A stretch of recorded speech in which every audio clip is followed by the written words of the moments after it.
A scream shatters the frozen air.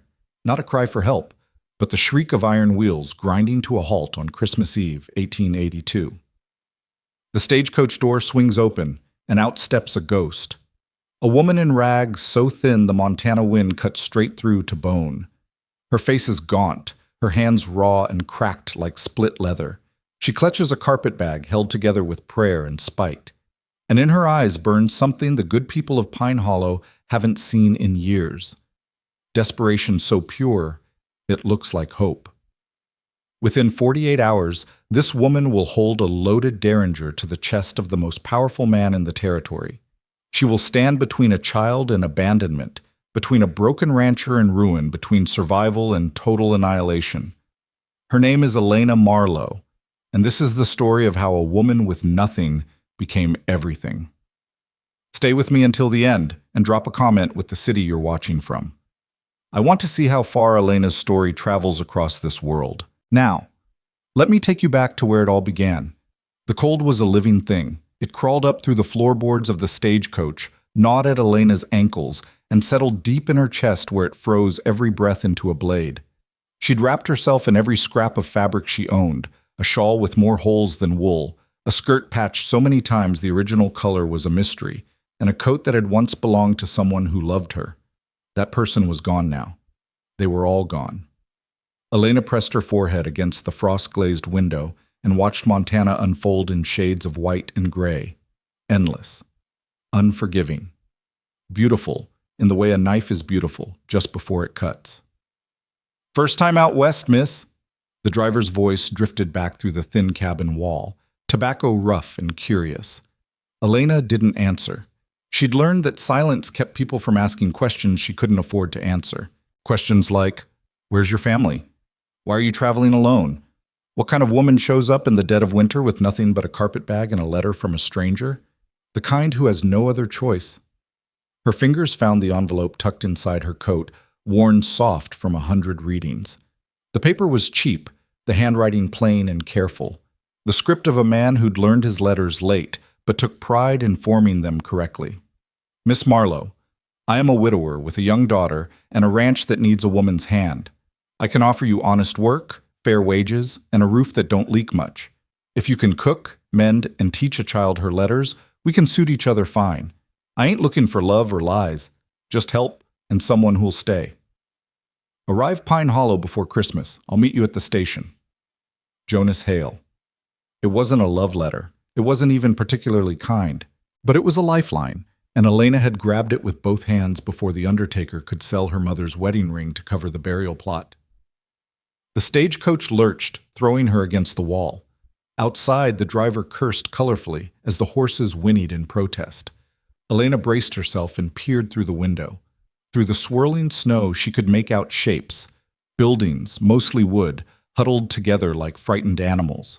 Smoke rose from chimneys in thin, desperate threads. Pine Hollow. Her new beginning, or her final mistake.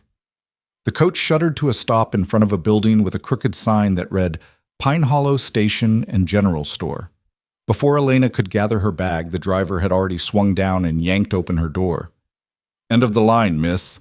His eyes swept over her, taking in the threadbare clothes, the hollow cheeks, the hands that had seen too much work and not enough food, and something like pity flickered across his weathered face. You got people meeting you?" "Yes." Elena climbed down carefully, her legs unsteady after 3 days of travel. The cold hit her like a fist. "A Mr. Jonas Hale." The driver's eyebrows rose. "Hale? Well, I'll be damned." He caught himself. "Pardon my language, miss. Jonas is a good man. A hard man, maybe, but good. Lost his wife 2 years back. Been raising that little girl on his own ever since." Elena's heart clenched. The letter hadn't mentioned how recently he'd lost his wife. 2 years wasn't long, barely enough time for grief to stop feeling like drowning. "Thank you," she said quietly, and pressed a coin into his palm, one of her last 3. He looked at it, then at her, and his jaw worked like he wanted to say something. Instead, he just tipped his hat and climbed back onto the box, leaving Elena standing alone in the snow. The street was nearly empty. A few townspeople hurried past with their heads down and their collars up, barely sparing her a glance. But Elena felt their curiosity like heat against her skin, the weight of eyes tracking her from windows, from doorways, from the shadows between buildings. The stranger in rags. The mail-order woman. What kind of man has to send away for help? She lifted her chin and turned toward the station door, refusing to let them see her shake. She'd survived worse than gossip. She'd survived her father's debts and her mother's slow death from consumption. She'd survived the landlord who'd tried to force his way into her room the night before she left Boston. She'd survived hunger and cold and the kind of loneliness that makes you wonder if you're already dead. She could survive Pine Hollow. The station was warmer, but not by much. A pot-bellied stove crouched in the corner, radiating meager heat. Behind a wooden counter, a woman with steel gray hair and a face like carved granite looked up from her ledger. "Help you?" The words were clipped, efficient, empty of warmth. "I'm waiting for someone. Mr. Jonas Hale." The woman's eyes narrowed, and for a moment Elena thought she saw something almost protective flash across that stern face. "You the one from the advertisement?" Elena bristled. "I'm Miss Elena Marlowe. Mr. Hale and I have a professional arrangement." "Professional," the woman snorted softly. "That what they're calling it now." But her gaze softened. Just a fraction, just enough. "Name's Ida Brennan. I run the station. Jonas is a decent man, Miss Marlowe, but decent men can make foolish choices when they're desperate and grieving. You step careful with that family." It wasn't a threat. It was a warning. Maybe even kindness in its own thorny way. "I intend to," Elena said. Ida grunted and returned to her ledger, and Elena moved to the window to wait. Outside, the snow was falling harder now, thick flakes that blurred the world into soft edges and uncertain shapes. She pressed her hand against the cold glass and tried to imagine what Jonas Hale would look like. Tall, probably. Most ranchers were. Weathered from sun and wind, tired. Maybe angry. Maybe desperate enough to regret his letter the moment he saw her stepping off the coach. What if he doesn't come? The thought was a whisper of ice down her spine. What if he'd changed his mind? What if he took one look at her, thin and shabby and obviously used up, and decided he'd made a terrible mistake? Where would she go? She had $2.17, enough for maybe 2 nights lodging and a few meals if she was careful. After that, the door banged open. A man filled the doorway, not because he was huge, though he was tall and broad-shouldered, but because he carried himself like someone who'd learned to take up space and hold it. His coat was heavy wool, dusted white with snow. His hat was pulled low. Beneath it, Elena caught a glimpse of dark eyes, a weathered face, and a jaw set with the kind of weariness that goes bone deep. "Miss Marlowe?" His voice was low, rough as gravel. Elena's heart hammered. "Yes." "Mr. Hale?" He removed his hat, and she saw him fully for the first time. 35, maybe 40, lines carved deep around his mouth and eyes, not from laughter, she thought, but from squinting into too many hard winters and swallowing too much grief. His hair was dark and starting to gray at the temples. His hands were scarred and work rough. But his eyes? His eyes were kind. Tired and guarded and wary as hell, but kind. "I gave my word," he said quietly, as if answering a question she hadn't asked. "I came for you." Something inside Elena's chest cracked open. She'd expected indifference, maybe, skepticism, certainly. But not this, not a man who stood in a doorway on Christmas Eve and led with honor before he even said hello. "Thank you," she managed, her voice unsteady. "I wasn't sure. I keep my promises, Miss Marlowe." He glanced at her carpet bag. "That all you brought?" She flushed. "Yes?" He nodded once, no judgment in his face, and reached for her bag. "Wagon's outside. It's a 40-minute ride to the ranch. We should get moving before the storm gets worse." Elena followed him into the cold.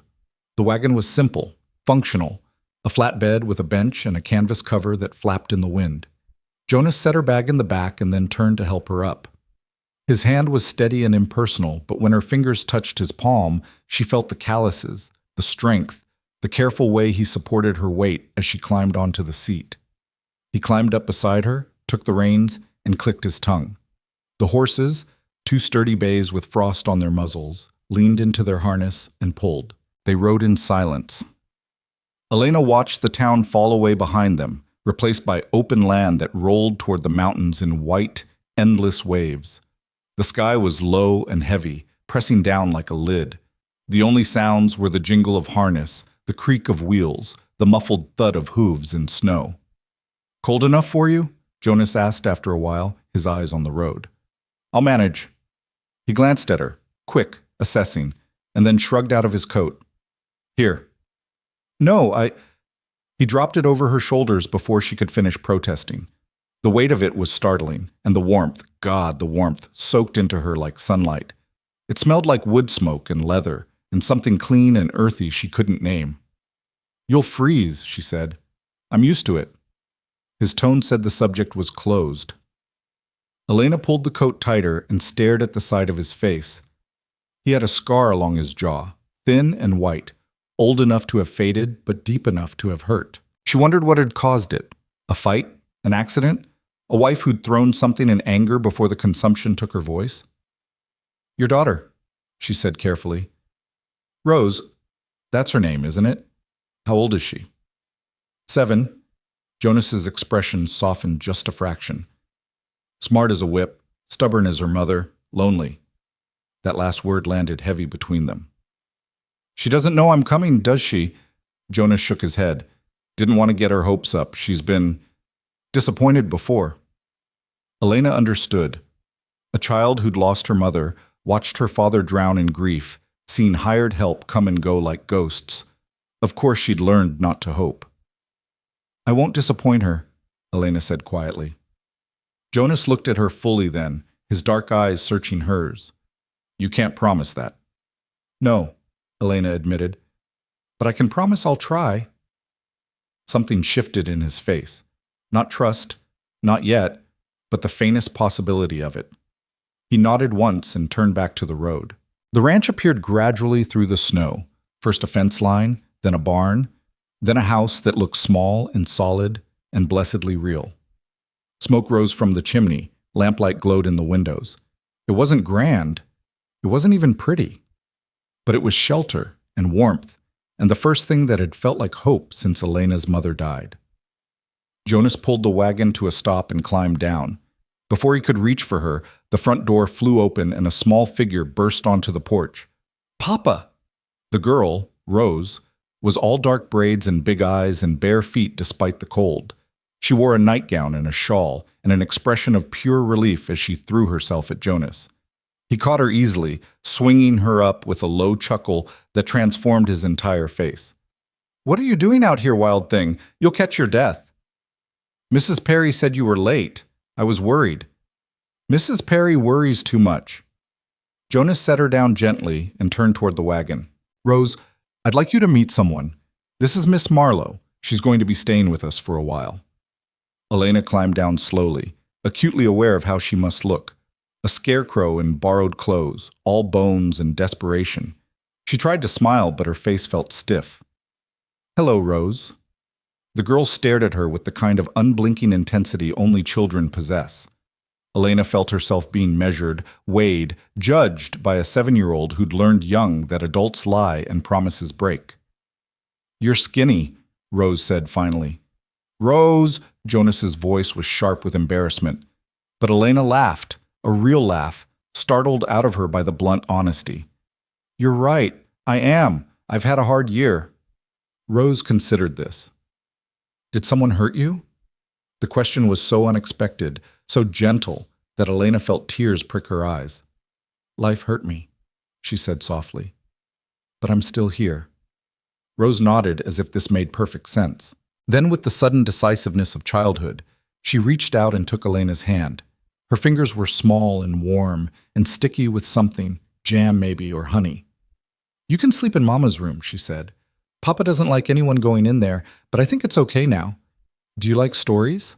Papa's not very good at them. He always forgets the middle parts." "I love stories," Elena said, her throat tight. "Good." Rose tugged her toward the house. "Come on. It's warmer inside. Mrs. Perry made stew, but it's not very good. She puts too many carrots." Jonas followed behind them, carrying Elena's bag, and when Elena glanced back, she saw something almost like relief in his eyes, as if he'd been holding his breath since she stepped off that stagecoach and was only now remembering how to exhale. Inside, the house was small but clean. A main room with a fireplace and a worn sofa, a kitchen with a table and mismatched chairs, a narrow hallway that led to, Elena assumed, bedrooms. It smelled like wood smoke and old coffee, and something yeasty that might have been bread. An older woman stood by the stove, stirring a pot. She looked up when they entered, her expression carefully neutral. "Mrs. Perry," Jonas said. "This is Miss Marlowe."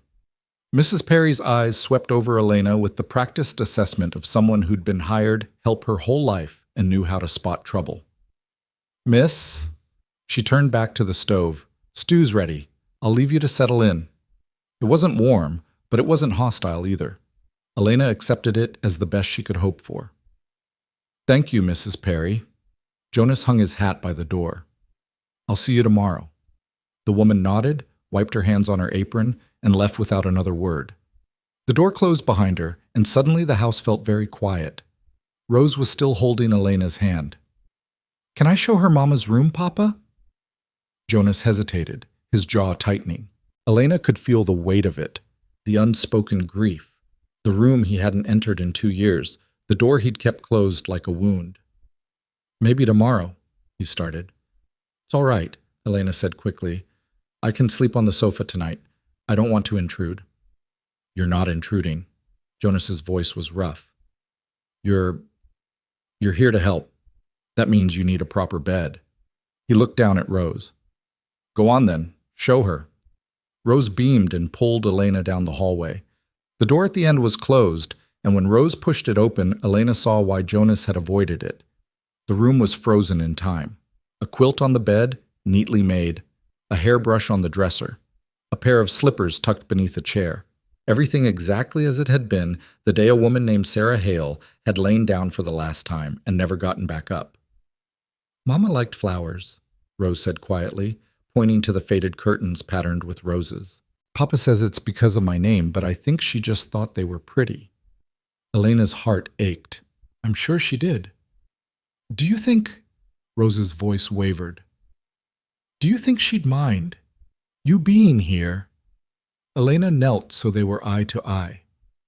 "I think," she said carefully, "that your mama would want your papa to have help. And I think she'd want you to be happy. If I'm wrong, if you want me to leave, you just tell me, okay?" Rose studied her face for a long moment. Then she nodded and wrapped her arms around Elena's neck in a fierce, sudden hug. "Don't leave," she whispered. "Please don't leave like everyone else." Elena held her tight, this small, brave girl who'd already lost too much. "I'll stay as long as I can," she promised. "I'll stay as long as you need me." When Rose finally let go and skipped back down the hallway, Elena stood alone in the room that belonged to a ghost. She touched the quilt, the dresser, the windowsill. She wasn't taking anything that wasn't freely given. She was just here, a placeholder, a temporary fix for a permanent wound. But as she unpacked her few belongings, a nightgown, a spare dress, a Bible her mother had loved, and the derringer her father had given her before the debt swallowed him whole, Elena made herself a silent vow. She would earn her place here. She would work harder than anyone expected. She would prove that a woman in rags could still have value, still have strength, still have something worth keeping. And maybe, just maybe, Jonas Hale and his daughter would decide she was worth more than the wages he'd promised in a desperate letter to a stranger. That night, Elena lay in Sarah Hale's bed and listened to the house settle around her. Wind rattled the windows. The fire crackled in the main room. Down the hall, she could hear Jonas moving quietly, checking the doors, banking the stove, whispering something to Rose that made the girl giggle. It was the sound of a family. And for the first time in a year, Elena let herself imagine, just for a moment, what it might feel like to belong to one. The first week nearly broke her. Not because the work was hard, Elena had expected that, but because nothing she did was quite right, and everyone was watching to see her fail. Mrs. Perry returned the next morning with a list of everything Sarah Hale had done better. The stew was too thin. The bread wasn't kneaded enough. The floors needed scrubbing, but not like that. Sarah had always used vinegar water, not plain soap. Elena bit her tongue and tried again. Rose followed her everywhere, curious and cautious and desperate for attention. She peppered Elena with questions. Do you know how to braid hair? Can you sing? Do you think Papa is sad? Why don't you have a husband? Elena answered as best she could, her patience stretched thin by exhaustion and the constant feeling of being tested. And Jonas kept his distance. He was polite. He thanked her for meals even when they were barely edible. He nodded when she mended his shirts. He paid her wages on time, every penny he'd promised. But he didn't talk to her. Not really. He'd come in from the cold, eat in silence, and retreat to his own corner of the house like a wounded animal. Elena told herself it didn't matter. She wasn't here to make friends. She was here to survive. But on the fourth night, when she burned the biscuits so badly the kitchen filled with smoke, and Rose started crying because Mama never burned anything, Elena felt her composure crack. She stood at the stove with tears streaming down her face, staring at the blackened pan, and thought, I can't do this. I'm not strong enough. I'm going to fail, and they're going to send me away, and I have nowhere left to go. Miss Marlowe? She spun around, swiping at her eyes. Jonas stood in the doorway, his hat in his hands, his expression unreadable. I'm sorry, she choked out.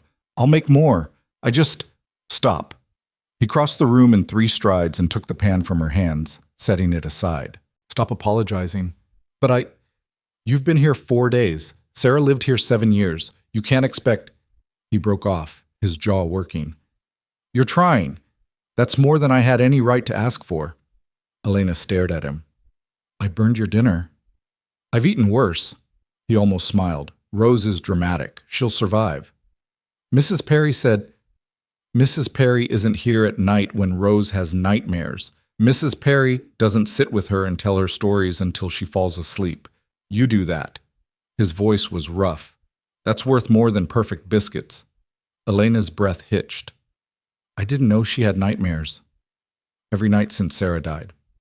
But last night, she slept through. First time in 2 years. Jonas met her eyes, and the gratitude there was raw and unguarded. So don't apologize for burned food, Miss Marlowe. You're doing fine. He turned and walked out, leaving Elena standing in the smoky kitchen with her heart pounding and something warm and fragile blooming in her chest. He'd noticed. He'd seen her trying. And he'd told her it mattered. For a woman who'd spent the last year invisible, it was everything. 1. The second week, Pine Hollow began to notice her too. Elena accompanied Jonas to town for supplies, riding beside him on the wagon bench with Rose tucked between them, chattering about everything and nothing. The town was small, one main street, a handful of shops, a church with a crooked steeple, but it felt vast under the weight of all those watching eyes. Jonas pulled up in front of the general store, and Elena climbed down carefully, acutely aware of her patched skirt and worn boots. She kept her chin up and her shoulders back, refusing to let them see her shame. Inside, the store was warm and smelled like coffee and sawdust. A handful of women stood near the counter, their heads bent together in conversation. When Elena entered, they fell silent. Morning, Mrs. Brennan, Mrs. Fletcher. Jonas nodded politely. This is Miss Marlowe. She's helping out at the ranch. The women smiled thinly. How charitable of you, Jonas, one of them said, her tone dripping false sweetness. It's a business arrangement, Elena said coolly. Nothing more. Of course. Mrs. Fletcher's eyes raked over her. Still, it must be difficult, coming all this way. A woman alone? She let the implication hang. Elena felt her face heat, but before she could respond, Rose piped up. Miss Marlowe tells the best stories, and she fixed my doll's arm, and she doesn't burn everything like Mrs. Perry. The women exchanged glances. One of them, younger, with a kind face, smiled tentatively. That's wonderful, dear. But the others were already turning away, their whispers starting up again like wasps buzzing around spoiled fruit. Jonas's hand touched Elena's elbow briefly, a fleeting, steadying pressure. Ignore them. I'm used to it, Elena murmured. His eyes darkened. You shouldn't have to be. They finished their shopping in silence. But as they loaded the wagon, Elena caught sight of a man watching from across the street. Tall, impeccably dressed, with silver hair and a smile that didn't reach his eyes. Who's that? she asked Jonas quietly. His jaw tightened. Victor Langford, town banker. Stay away from him. Why? Because he's a snake. Jonas lifted Rose into the wagon. And snakes bite. Elena glanced back at Langford. He tipped his hat to her, that cold smile widening, and something in her gut twisted with warning. Danger. That man is danger. But she climbed into the wagon and said nothing, because what could she say? That a stranger's smile made her skin crawl, that she recognized the look of a predator because she'd seen it before, in Boston, in the eyes of men who thought women were things to be used and discarded? Jonas wouldn't believe her. Not yet. So she tucked the warning away and tried to forget it. But 3 days later, Jonas came home with a letter and his face was ash gray. What is it? Elena asked, her stomach dropping. He didn't answer. He just handed her the paper, and Elena read, Mr. Hale, your loan payment is overdue. Full balance must be paid within 30 days, or the bank will foreclose on your property. We regret any inconvenience. V. Langford, Pine Hollow Bank. But you've been making payments, Elena said, her voice rising. You told me. I have. Jonas's voice was flat. Every month, on time, but apparently it's not enough anymore. Why would he do this? Because he wants my land. Jonas sank into a chair, suddenly looking 10 years older. Railroad's coming through. Langford's been buying up property cheap, then selling it to the railroad for triple. He's been pressuring me to sell for months. I refused. Elena's blood ran cold. So he's forcing you out. Looks that way. There has to be something. There isn't. Jonas's voice was dull. I don't have the money. Even if I sold every head of cattle, it wouldn't be enough. In 30 days, I lose everything. Silence fell like a shroud. Rose appeared in the doorway, rubbing her eyes. Papa? Why do you look sad? Jonas forced a smile. Just tired, wild thing. Go back to bed. But Rose didn't move. She looked at Elena, her small face frightened. Are you leaving? No, Elena said instantly. No, sweetheart. I'm not leaving. Promise? Elena knelt and took the girl's hands. I promise, no matter what happens, I'm not going anywhere. Rose nodded and padded back to bed. And when Elena stood, Jonas was staring at her with something like wonder in his exhausted eyes. You shouldn't promise her that, he said quietly. Why not? Because when this place is gone, you'll have to leave too. Elena lifted her chin. Then I guess we'll just have to make sure that doesn't happen. Jonas laughed, a broken, bitter sound. And how do you propose we do that? Elena didn't have an answer, not yet. But as she lay awake that night, staring at the ceiling of Sarah Hale's room, she thought about Victor Langford's cold smile and the derringer hidden in her drawer and the little girl who'd already lost so much. And somewhere in the dark, a plan began to form. A dangerous, desperate, impossible plan. But desperate times called for desperate measures, and Elena Marlowe had nothing left to lose, except the fragile family she was only just beginning to love. The morning came too soon and brought with it a cold so bitter that frost had formed on the inside of the windows. Elena woke to the sound of Jonas moving through the house before dawn, his footsteps heavy and deliberate.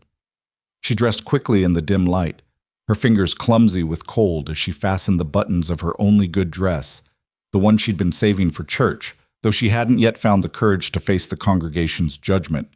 When she emerged from her room, Jonas was already at the kitchen table, the foreclosure letter spread before him like a death sentence. He didn't look up when she entered. I'll make coffee, Elena said quietly. Don't bother. His voice was rough, scraped raw by a sleepless night. I'm heading out to check the fence line. Storm took down a section yesterday. Jonas, please. He finally looked at her, and the defeat in his eyes made her chest ache. Please don't tell me it'll be all right. We both know it won't. But he stood, grabbed his coat, and walked out into the pre-dawn darkness without another word. Elena watched through the window as his silhouette disappeared toward the barn, swallowed by shadows and falling snow. She stood there for a long moment, her mind racing. 30 days. They had 30 days to come up with money they didn't have, to fight a man who held all the power, to save a home that meant everything to a grieving widower and his daughter. The rational part of her, the part that had learned young that the world didn't care about fairness, whispered that she should start looking for another position, cut her losses, protect herself. But when she turned and saw Rose's doll sitting on the chair, its arm carefully mended with Elena's own thread, she knew she couldn't leave. Wouldn't leave. She'd made a promise to that little girl. And unlike the men who'd promised her father honest work before cheating him, unlike the landlord who'd promised her mother a fair rent before raising it beyond their means, unlike every person who'd ever looked at Elena Marlowe and seen someone too poor and powerless to matter, she kept her promises, even the impossible ones. Rose appeared in the doorway, her dark braids coming loose from sleep, her nightgown trailing on the floor. "Is Papa angry?" "No, sweetheart, just worried." "About the letter?" Elena's breath caught. "You heard?" Rose nodded solemnly. "I hear lots of things. Papa thinks I'm asleep, but I'm not always." She climbed into the chair Jonas had vacated and traced her finger over the letter's sharp creases. "Are we going to lose the ranch?" Elena could have lied. Should have lied, probably, protected the child from fears too heavy for her small shoulders. But Rose had already learned that adults lied to spare feelings, and Elena wouldn't add another betrayal to the list.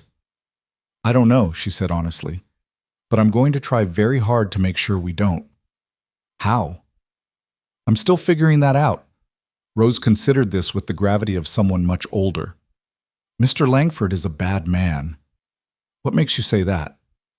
"I saw him once, at the store. He smiled at Mrs. Brennan, but his eyes were mean, like the wolf in the story, the one who pretends to be grandma but really wants to eat you up." Rose looked up at Elena with those two wise eyes. "Papa doesn't know how to fight wolves. He's too good." The simple truth of it struck Elena like a blow. Jonas was good, honorable and decent and fair, and men like Victor Langford counted on that, counted on good men playing by rules that snakes ignored. "Then I suppose," Elena said slowly, an idea beginning to crystallize, "someone who isn't quite as good will have to fight for him." Rose tilted her head. "You? Maybe. But you're little, and you're a lady." Elena thought of the derringer in her drawer, of the knife she'd carried through Boston's worst neighborhoods, of the night she'd stood between her mother and an angry creditor, with nothing but a fireplace poker and fury. Being little doesn't mean being helpless, Rose. And sometimes ladies have to do unladylike things to protect the people they love. Rose's face brightened. "Do you love us?" The question was so innocent, so naked in its hope, that Elena's careful walls crumbled. She knelt beside the chair and took Rose's small hands in hers. "Yes. I know I haven't been here long, but yes, I do." "Good."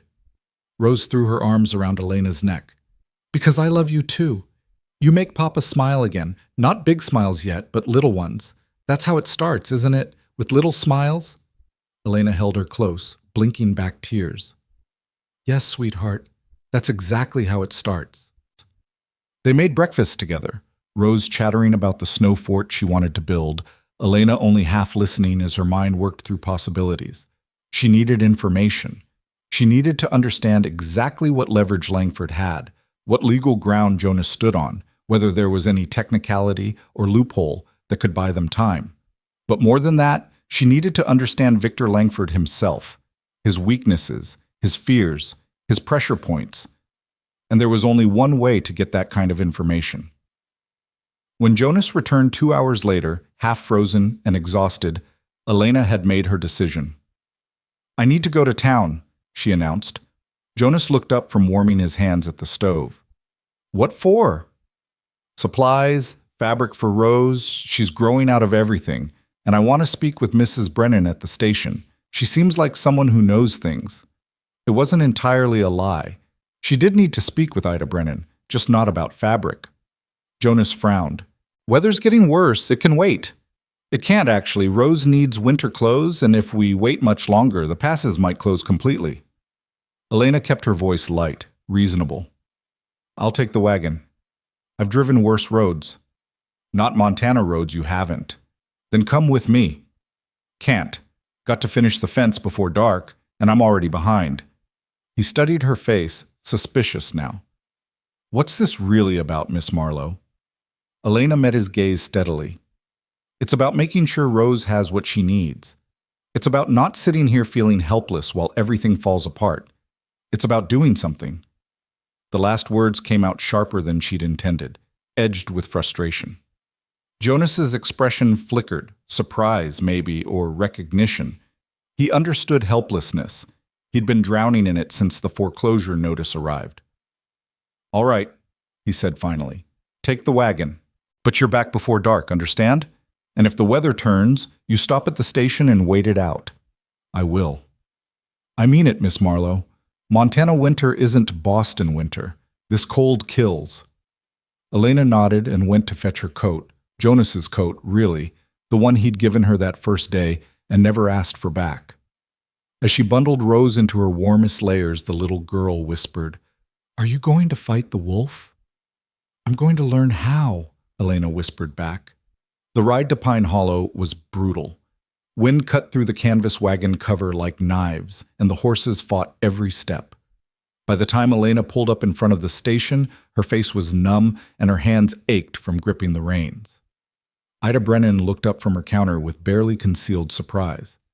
"Didn't expect to see you today. Weather's turning." "I know. I won't be long." Elena stepped closer, lowering her voice. "Mrs. Brennan, I need to ask you something about Victor Langford." Ida's eyes narrowed. "That's dangerous territory, girl." "I know, but Jonas is going to lose his ranch in 30 days, and I think you know that's not about money. It's about Langford wanting his land." For a long moment, Ida said nothing. Then she set down her pen and gestured toward a door behind the counter. "Back room. I don't want anyone hearing this." The back room was cramped and smelled of old paper and tobacco. Ida closed the door and crossed her arms. "What exactly are you planning?"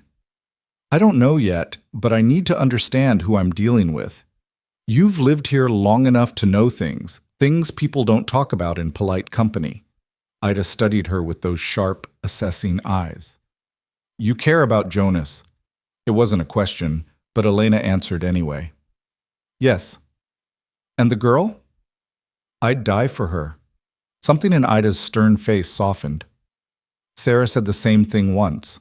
Stood right here in this room and told me she'd burn the world down before she let anyone hurt that baby." She sighed. "I liked Sarah.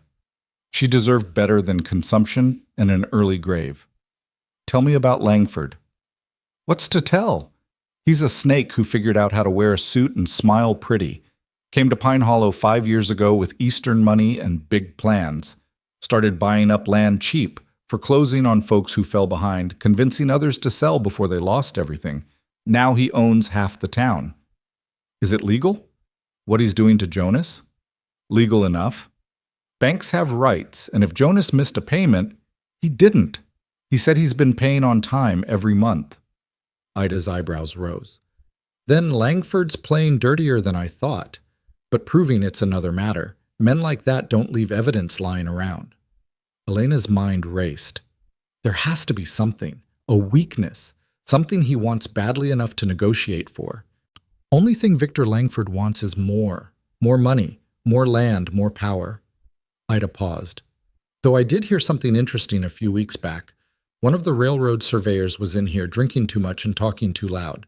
Said Langford's been promising them the Hale property as the primary depot site. Told them it was a done deal.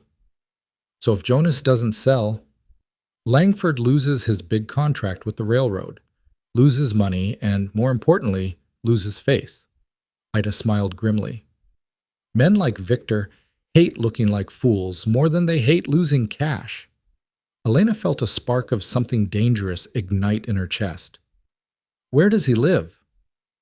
"Big house on the hill, the one with the iron gates, but you can't just—" "I'm not going there, not yet." Elena moved toward the door. "Thank you, Mrs. Brennan." "Girl," Ida's voice stopped her. "Be careful. Langford's not just a snake. He's a snake with teeth, and he doesn't mind biting." "Neither do I," Elena said quietly. She stepped back into the station's main room and nearly collided with a man in an expensive wool coat. He caught her elbow to steady her, and Elena found herself looking up into a handsome, weathered face she didn't recognize. "My apologies, miss. Didn't see you there." "My fault entirely." Elena stepped back, but the man didn't release her arm immediately. "You're new in town." It was a statement, not a question. His eyes, pale blue and calculating, swept over her worn dress and patched coat with barely concealed disdain. "The Hale woman, aren't you? The one Jonas brought in from back east." Elena pulled her arm free. "I work for Mr. Hale, yes." "Work." The man's smile didn't reach his eyes. "How charitable of him, though I suppose desperate times call for desperate measures." "I'm sorry. Have we met?" "Where are my manners?" He removed his hat with exaggerated courtesy. "Victor Langford, at your service." Elena's blood turned to ice, but she kept her face carefully neutral. "Mr. Langford, I've heard your name."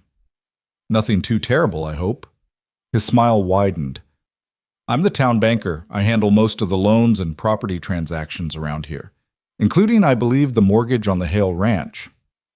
"I'm aware." "Then perhaps you're also aware that Mr. Hale is facing some financial difficulties. It's truly unfortunate. That land has been in his family for years. Terrible to see it come to this." He stepped closer, lowering his voice conspiratorially. "Between you and me, Miss Marlowe, you might want to start looking for another position. When the foreclosure goes through next month, you'll be out of work." Elena forced herself to meet his gaze without flinching. "Mr. Hale is a resourceful man. I'm sure he'll find a way to resolve the situation." "Resourceful," Langford chuckled. "My dear girl, there is no resolution. The math is quite simple. He owes more than he has, and time is running out. Unless, of course, he chooses to sell to me directly. I've made him a very generous offer, more than fair considering the circumstances." "How generous of you." He missed the sarcasm entirely. "I'm a businessman, Miss Marlowe, not a monster. I take no pleasure in seeing families suffer. If Jonas would simply be reasonable, we could all move forward amicably." "And if he won't sell?" Langford's expression hardened, the mask slipping just enough to reveal the predator beneath. "Then the law will take its course. The ranch will be auctioned. I'll buy it for a fraction of its worth. And Jonas Hale will end up exactly where his pride has led him. Nowhere." He replaced his hat. "But that's not your concern, is it? You're just the hired help." He walked past her toward the door, then paused. "A word of advice, Miss Marlowe. This territory can be harsh on women without protection, without resources. If you find yourself in need of employment after the foreclosure, my household is always looking for capable staff. I pay well for loyalty." The implication hung in the air like smoke. Elena's hand twitched toward the pocket where her derringer would have been, if she'd been foolish enough to bring it to town. "Thank you for the offer, Mr. Langford. I'll be sure to consider it if the need arises." He tipped his hat and left, the door swinging shut behind him with a decisive click. Elena stood frozen, her heart hammering, her hands clenched so tight her nails bit into her palms. Ida emerged from the back room, her face grim. "Now you've met the wolf," she said quietly. "Yes." Elena's voice was steady despite the rage burning in her chest. "Now I have." She bought the fabric she'd claimed to need, a few yards of serviceable wool that would make Rose a warmer dress, and loaded it into the wagon. The ride back to the ranch was longer than the ride out, the horses struggling against wind that seemed determined to drive her off the road.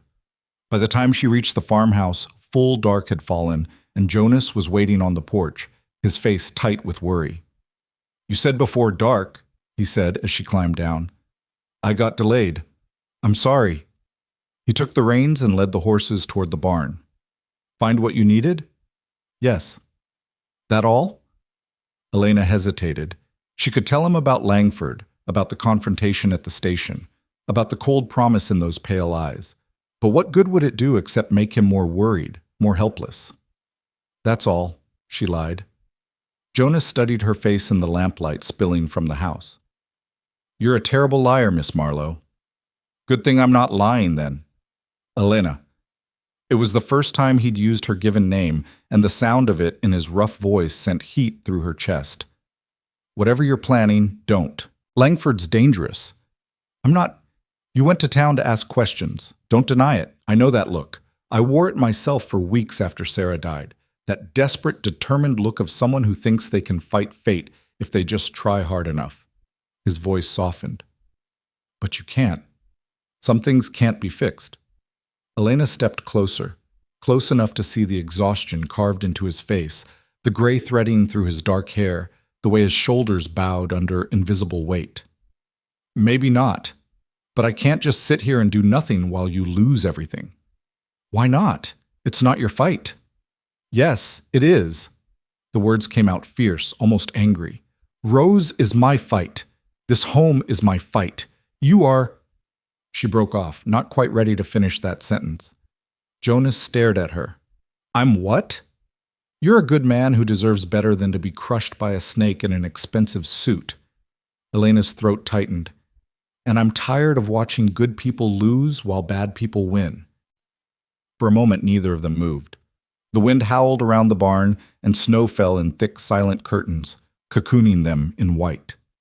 Then Jonas reached out and tucked a loose strand of hair behind her ear, his calloused fingers gentle against her cold skin. You're going to get yourself hurt, he said quietly. I've been hurt before.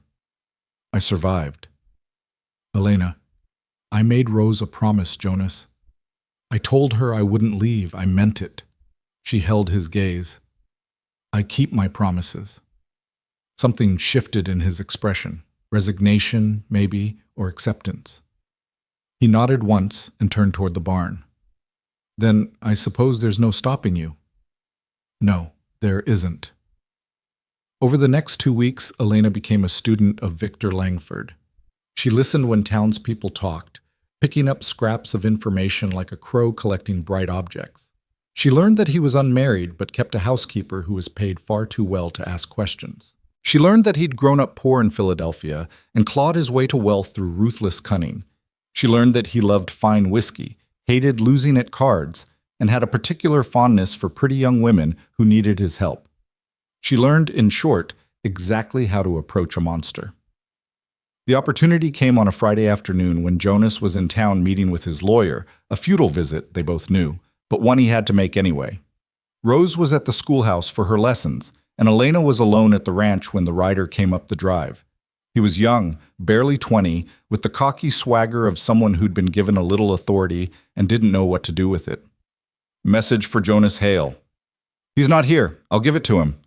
The rider hesitated, then shrugged and handed her a sealed envelope. From Mr. Langford, says it's important. Elena waited until he'd ridden away before opening the letter. Her hands shook as she read. Mr. Haley, my patience has limits. You have refused my generous offer 3 times now. I am therefore forced to accelerate the foreclosure process. You now have 14 days to vacate the property. All personal belongings must be removed. Any livestock or equipment left behind will be considered forfeit. I remain, as always, willing to negotiate a private sale. My offer stands at $2,000. Take it or leave it. V. Langford. $2,000. For land worth 20 times that. For a home that held every memory of Sarah Hale, every dream Jonas had built with his own hands, every hope he had for his daughter's future. Elena read the letter twice, her fury building with each word. Then she walked to her room, opened her drawer, and pulled out the Derringer her father had given her years ago. It was small and deadly, a 2-shot gambler's gun that fit in the palm of her hand. She'd never fired it, had hoped she'd never need to. But as she checked the ammunition and tucked it into her pocket, Elena felt a cold certainty settle over her. She'd tried patience. She'd tried hope. She'd tried trusting that the world might, for once, reward goodness instead of cruelty. But the world didn't work that way. It never had, so she'd have to work outside its rules. She changed into her best dress, the blue one with the lace collar that made her look less like a beggar and more like a lady. She pinned up her hair, darkened her lashes with a bit of ash, and studied herself in the mirror. The woman looking back was thin and tired, but there was steel in her eyes that hadn't been there 3 weeks ago. She left a note for Jonas. Gone to town. Be back by supper. Then she took the wagon and drove toward Pine Hollow, toward the big house on the hill with its iron gates and expensive curtains, toward the man who thought he could destroy everything she'd come to love. The Derringer sat heavy in her pocket. A secret. A promise. A last resort. Elena Marlowe had nothing left to lose, and Victor Langford was about to learn that desperate women were the most dangerous creatures of all. The house loomed against the afternoon sky. 3 stories of stone and arrogance perched above the town like a crown. Elena tied the horses at the base of the hill and walked the rest of the way, her heart pounding so hard she could hear it in her ears. Iron gates stood open, an invitation or a trap, she couldn't tell which. A servant answered her knock, a thin woman with tired eyes who looked Elena up and down with barely concealed pity. "I'm here to see Mr. Langford. It's about the Hale property." The woman hesitated. "Mr. Langford doesn't typically receive unannounced visitors." "I think he'll make an exception." Elena kept her voice steady. "Tell him Miss Marlowe is here. Tell him Jonas Hale sent me." That last part was a lie, but it worked. 5 minutes later, Elena was being led through a hallway lined with paintings and expensive furniture into a study that smelled of leather and cigars. Victor Langford rose from behind his desk, surprise flickering across his handsome face before he smoothed it into that cold smile. "Miss Marlowe, what an unexpected pleasure." "Mr. Langford." Elena forced herself to step into the room, to close the door behind her, to stand before this man who held their lives in his manicured hands. "Thank you for seeing me. How could I refuse? Though I must admit I'm curious what brings you all the way up here." His eyes traveled over her dress, lingering in a way that made her skin crawl.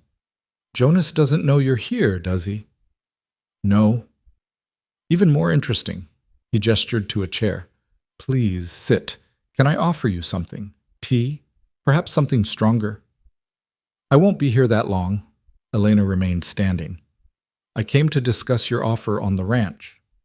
Langford's eyebrows rose. "Did you now? And what business is that of yours?" "Jonas is a proud man. Too proud to negotiate when he feels cornered. But I'm not proud. I'm practical." She met his gaze. "You want the Hale land. I want Jonas and his daughter to have a future. Surely we can find terms that benefit everyone." "My dear Miss Marlowe, the terms are already set. $2,000 or foreclosure. Those are his options." "That's not fair, and you know it. The land is worth what I'm willing to pay for it." Langford's voice hardened. "That's how business works. Supply and demand. And right now, Jonas Hale is out of both." Elena felt the derringer pressing against her hip. Not yet. She wasn't desperate enough yet. "What if I could offer you something else?" she said quietly. "Something worth more than land." Langford's smile turned predatory. "And what might that be?" "Information. About the railroad's other potential routes. About which properties they're truly interested in." She was improvising now, spinning lies from desperation. "I have connections back east, people who know things." It was a gamble, a desperate, transparent gamble, and from the way Langford's eyes narrowed, he knew it. "You're lying," he said flatly. "Maybe. Or maybe I'm the smartest thing that's happened to you this year." Elena took a step closer, hating herself but doing it anyway. "You said your household was always looking for loyal staff. What if I could be more than that? What if I could be useful?" Langford studied her for a long, terrible moment. Then he laughed, a low, amused sound that made her stomach turn. "My God, you're offering yourself. How quaint." "I'm offering a partnership. Information for security. Seems like a fair trade." "Except you have no information." He moved around the desk, closing the distance between them. "You're a penniless woman from Boston with no connections, no resources, and no leverage. The only thing you have is desperation, and that's not enough." He reached out and touched her cheek. Elena forced herself not to flinch. "You're beautiful, though," he continued softly, in that fragile, breakable way. "I can see why Jonas keeps you around." His thumb traced her jawline. "But beauty isn't currency here, Miss Marlowe. Not anymore." Elena's hand slipped into her pocket. "You're going to destroy them," she said quietly. "Jonas. Rose? For what? Pride? Profit?" "For both. And because I can." Langford's smile widened.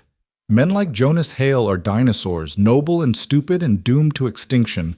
Men like me are the future. The sooner you accept that, the easier your life will be."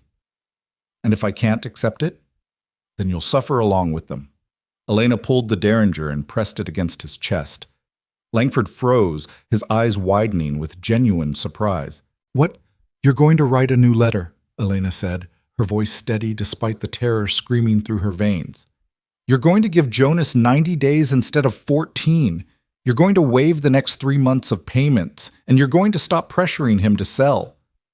Or what? You'll shoot me." Langford's shock was giving way to anger. "In my own study? With my servants just outside?" "Yes," Elena cocked the hammer. "Because I have nothing left to lose, Mr. Langford, and you have everything. Who do you think is more dangerous?" For a heartbeat, she saw fear flicker in his pale eyes. Then his hand shot out, faster than she'd expected, grabbing her wrist and twisting hard. The Derringer fell, clattering across the floor. Langford backhanded her across the face. Elena crashed against the desk, tasting blood. He grabbed her by the throat and slammed her against the wall, his face inches from hers, his breath hot and furious. "You stupid little bitch," he hissed. "Did you really think you could threaten me?" Elena clawed at his hand, gasping for air. Her vision was going gray at the edges. She fumbled blindly for anything, a weapon, an escape, and her fingers closed around something cold and metal. A letter opener, heavy brass. She drove it into Langford's side. He roared and released her, staggering back. Blood bloomed across his white shirt. Not deep. She hadn't had the angle or strength for a killing blow, but enough. Enough to hurt. Enough to show him she meant it. "You're insane," he gasped. Elena grabbed the Derringer from the floor and aimed it at his head with shaking hands. "No, I'm done being afraid." For a long moment, they stared at each other. Two people who'd miscalculated badly, who'd crossed lines they couldn't uncross. Then Elena said very quietly, "Here's what's going to happen. You're going to write that letter. You're going to give Jonas time. And you're going to back off. Because if you don't, I'll tell everyone in Pine Hollow what happened here today. I'll tell them you tried to force yourself on me. I'll tell them you attacked a defenseless woman in your own home. No one will believe you. Maybe not, but they'll wonder, and wondering is enough to plant doubt. Is your reputation worth that risk, Mr. Langford?" His jaw clenched. Blood dripped from the wound in his side, staining the expensive carpet. "Fine," he bit out. 90 days, 3 months waived. But after that, Jonas will have time to figure something out. That's all I'm asking for. Time." Langford moved to his desk, pressed a handkerchief to his bleeding side, and scratched out a new letter with his other hand. His writing was jagged with pain and rage. "Satisfied?" He thrust the paper at her. Elena read it quickly, folded it, and tucked it into her dress. "Call off your men, too. No more intimidation, no more pressure. You're pushing your luck." "Am I?" She kept the gun trained on him. "Because from where I'm standing, I'm the one holding all the cards." She backed toward the door, the Derringer never wavering. Langford watched her go with murder in his eyes. "This isn't over," he said softly. "No," Elena agreed. "But today, I won." She opened the door and walked out, past the startled servant, down the hallway with its expensive paintings, out into the cold Montana afternoon where she could finally breathe. Her hands were shaking so badly she could barely untie the horses. She drove back toward town in a daze, her face throbbing where he'd hit her, her throat aching from his grip, her mind replaying every terrible second of what she'd just done. She'd threatened a man with a gun. She'd stabbed him. She'd blackmailed him. And God help her, she'd do it again if she had to. Because somewhere in that ranch house beyond town, a little girl was waiting for her. And a good man was fighting battles he couldn't win alone. And Elena Marlowe had discovered something terrifying about herself in Victor Langford's study. She was capable of anything, absolutely anything, to protect the people she loved. Elena made it halfway back to the ranch before the shaking became so violent she had to pull the wagon to the side of the road. She sat there in the fading afternoon light, her breath coming in short, panicked gasps, her hands clutching the reins so tightly her knuckles had gone bone white. What had she done? The question echoed in her skull like a death knell. She'd walked into a predator's den armed with nothing but desperation and a 2-shot Derringer. She'd threatened him, stabbed him, left him bleeding in his own study with rage burning in his eyes and her name on his lips. And she'd won. The thought should have brought triumph, but all Elena felt was a cold, creeping terror that wrapped around her ribs and squeezed. Because Victor Langford wasn't the type of man who accepted defeat gracefully. He was the type who nursed grudges until they festered into something poisonous and deadly. She'd bought Jonas time, 90 days instead of 14, but at what cost? Her face throbbed where Langford had struck her. She touched her cheek gingerly and felt the swelling already forming, the heat of a bruise blooming beneath her skin. Her throat ached from his grip. When she swallowed, it hurt. Jonas would see. He'd ask questions, and what could she possibly tell him that wouldn't make everything worse? The horses stamped impatiently, their breath steaming in the cold air. Elena forced her hands to unclench, forced her breathing to slow, forced herself to think past the panic. She pulled out the letter Langford had written, the one granting Jonas the extension, and read it again to make sure it was real. It was. 3 months. 3 payments waived. It was more than she'd hoped for and less than they needed, but it was something, a reprieve, a chance. She tucked the letter back into her dress and picked up the reins. The sun was sinking fast, painting the snow-covered valley in shades of amber and rose. She needed to get home before full dark, before Jonas started worrying, before her carefully constructed composure shattered completely. The ranch appeared through the twilight like a beacon. Lamplight glowed in the windows. Smoke rose from the chimney in a thin, steady stream. Elena guided the wagon toward the barn and climbed down on legs that felt like water. Jonas emerged from the house before she could unhitch the horses, his coat unbuttoned and his expression tight with concern. "You're late again." "I know, I'm sorry." He crossed the yard in long strides, and Elena instinctively turned her face away, angling toward shadow. But Jonas was too quick. His hand caught her chin, gentle but firm, and tilted her face toward the lamplight spilling from the barn. His eyes went dark. "What happened?" "Nothing. Who hit you?" His voice was deadly quiet. Elena tried to pull away, but his grip tightened, not painfully, but with an intensity that told her he wouldn't let this go. "Jonas, please, tell me who did this." She could lie, should lie, but the weight of the afternoon pressed down on her shoulders like a physical thing, and suddenly she was so tired of carrying it alone. Langford. The name hung between them like a curse. Jonas's jaw clenched, a muscle jumping beneath his skin. "You went to see him." It wasn't a question. Elena nodded mutely. "Jesus Christ." Jonas released her chin and stepped back, dragging a hand through his hair. "What were you thinking? I told you he was dangerous. I told you." "I got him to give you more time." Elena pulled the letter from her dress with trembling fingers. 90 days instead of 14. 3 payments waived. It's all here. Jonas stared at the paper like it was a snake. "How? Does it matter?" "Yes, it goddamn matters." His voice rose, raw with anger and fear. "What did you do, Elena? What did you promise him?" "Nothing. I promised him nothing." "Then why did he hit you?" Jonas took the letter and scanned it quickly, his expression growing darker with each word.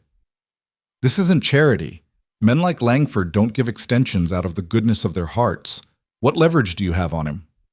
Elena looked away, unable to meet his eyes. "I told him I'd ruin his reputation if he didn't back off. That I'd tell everyone he attacked me." "Did he?" Jonas's voice dropped to something dangerous. "Did he attack you?" "He tried." The words came out smaller than she'd intended. "But I had a gun." Silence fell like a hammer. When Elena finally looked up, Jonas was staring at her with an expression she couldn't read. Horror, admiration, fury, something that might have been grief. "You held a gun on Victor Langford." "Yes." "In his own house." "Yes." "And then you threatened to destroy his reputation unless he gave me more time." "Yes." Jonas sat down heavily on the wagon bench, his shoulders bowing under invisible weight. "You could have been killed." "But I wasn't." "You could have been arrested, thrown in jail, worse." He looked up at her, and Elena saw something raw and terrible in his eyes. "Why would you do that? Why would you risk everything for you?" Elena said quietly. "For Rose. For this place. Because you're good people who deserve better than to be crushed by someone like him." "We're not your responsibility." "Yes, you are." The words came out fierce, almost angry. I chose to make you my responsibility the moment I stepped off that stagecoach. I chose it again when Rose asked me not to leave. And I chose it today when I walked into Langford's house with a derringer and no plan beyond keeping you safe.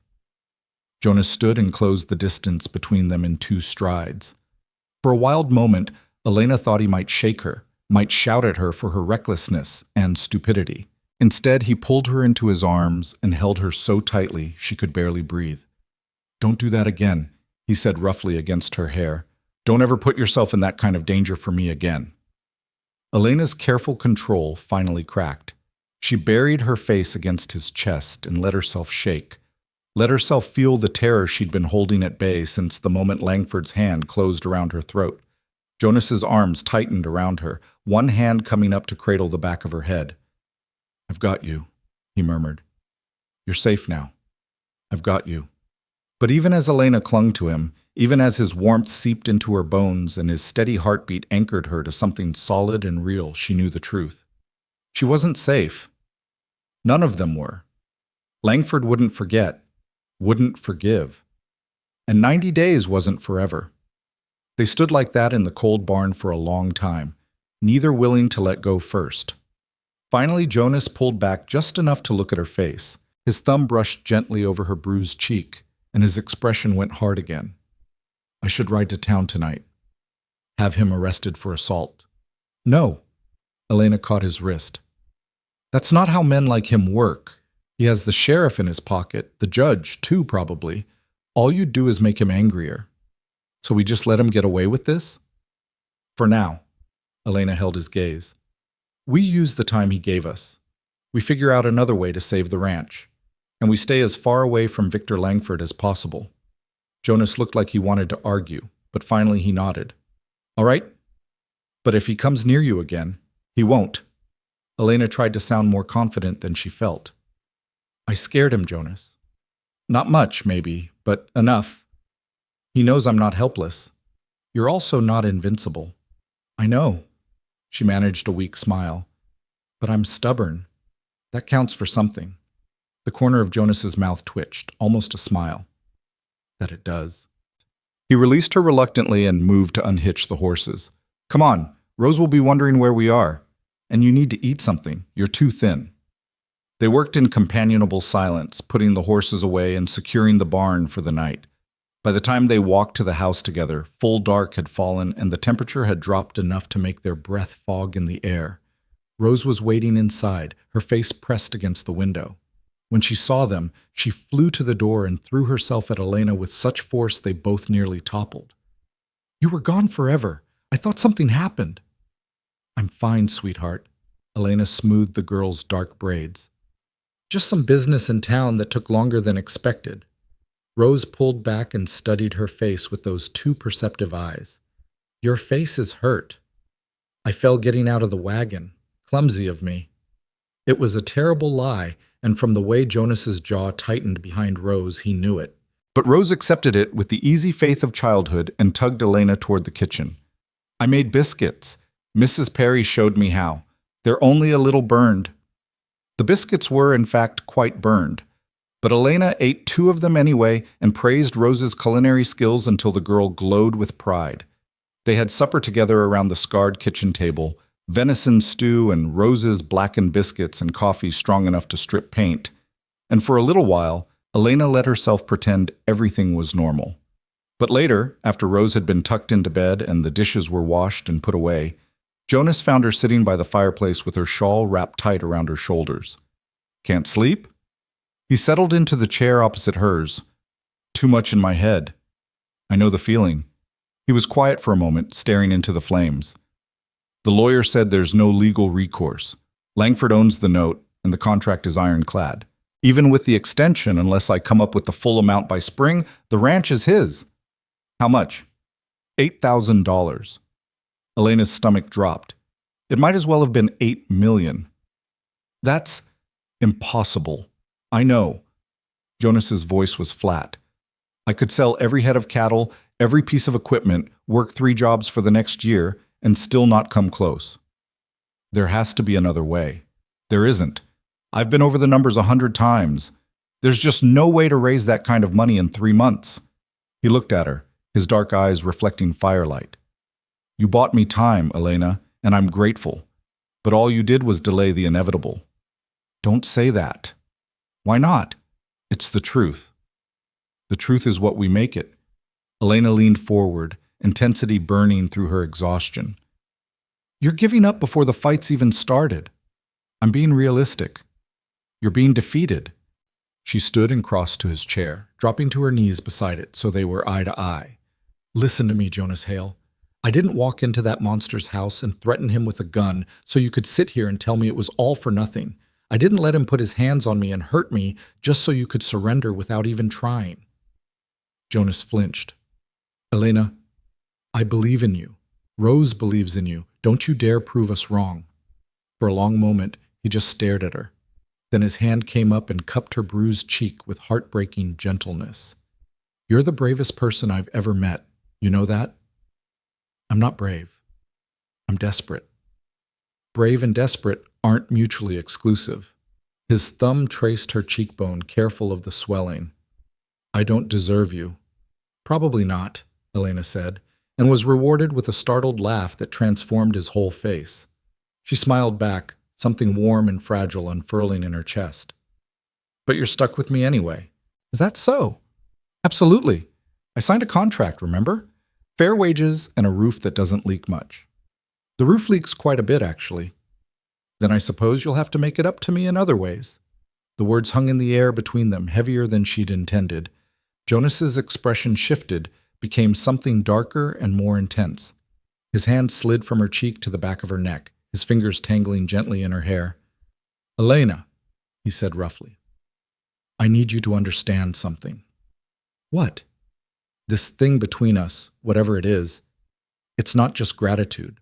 It's not just because you helped with Rose or because you stood up to Langford.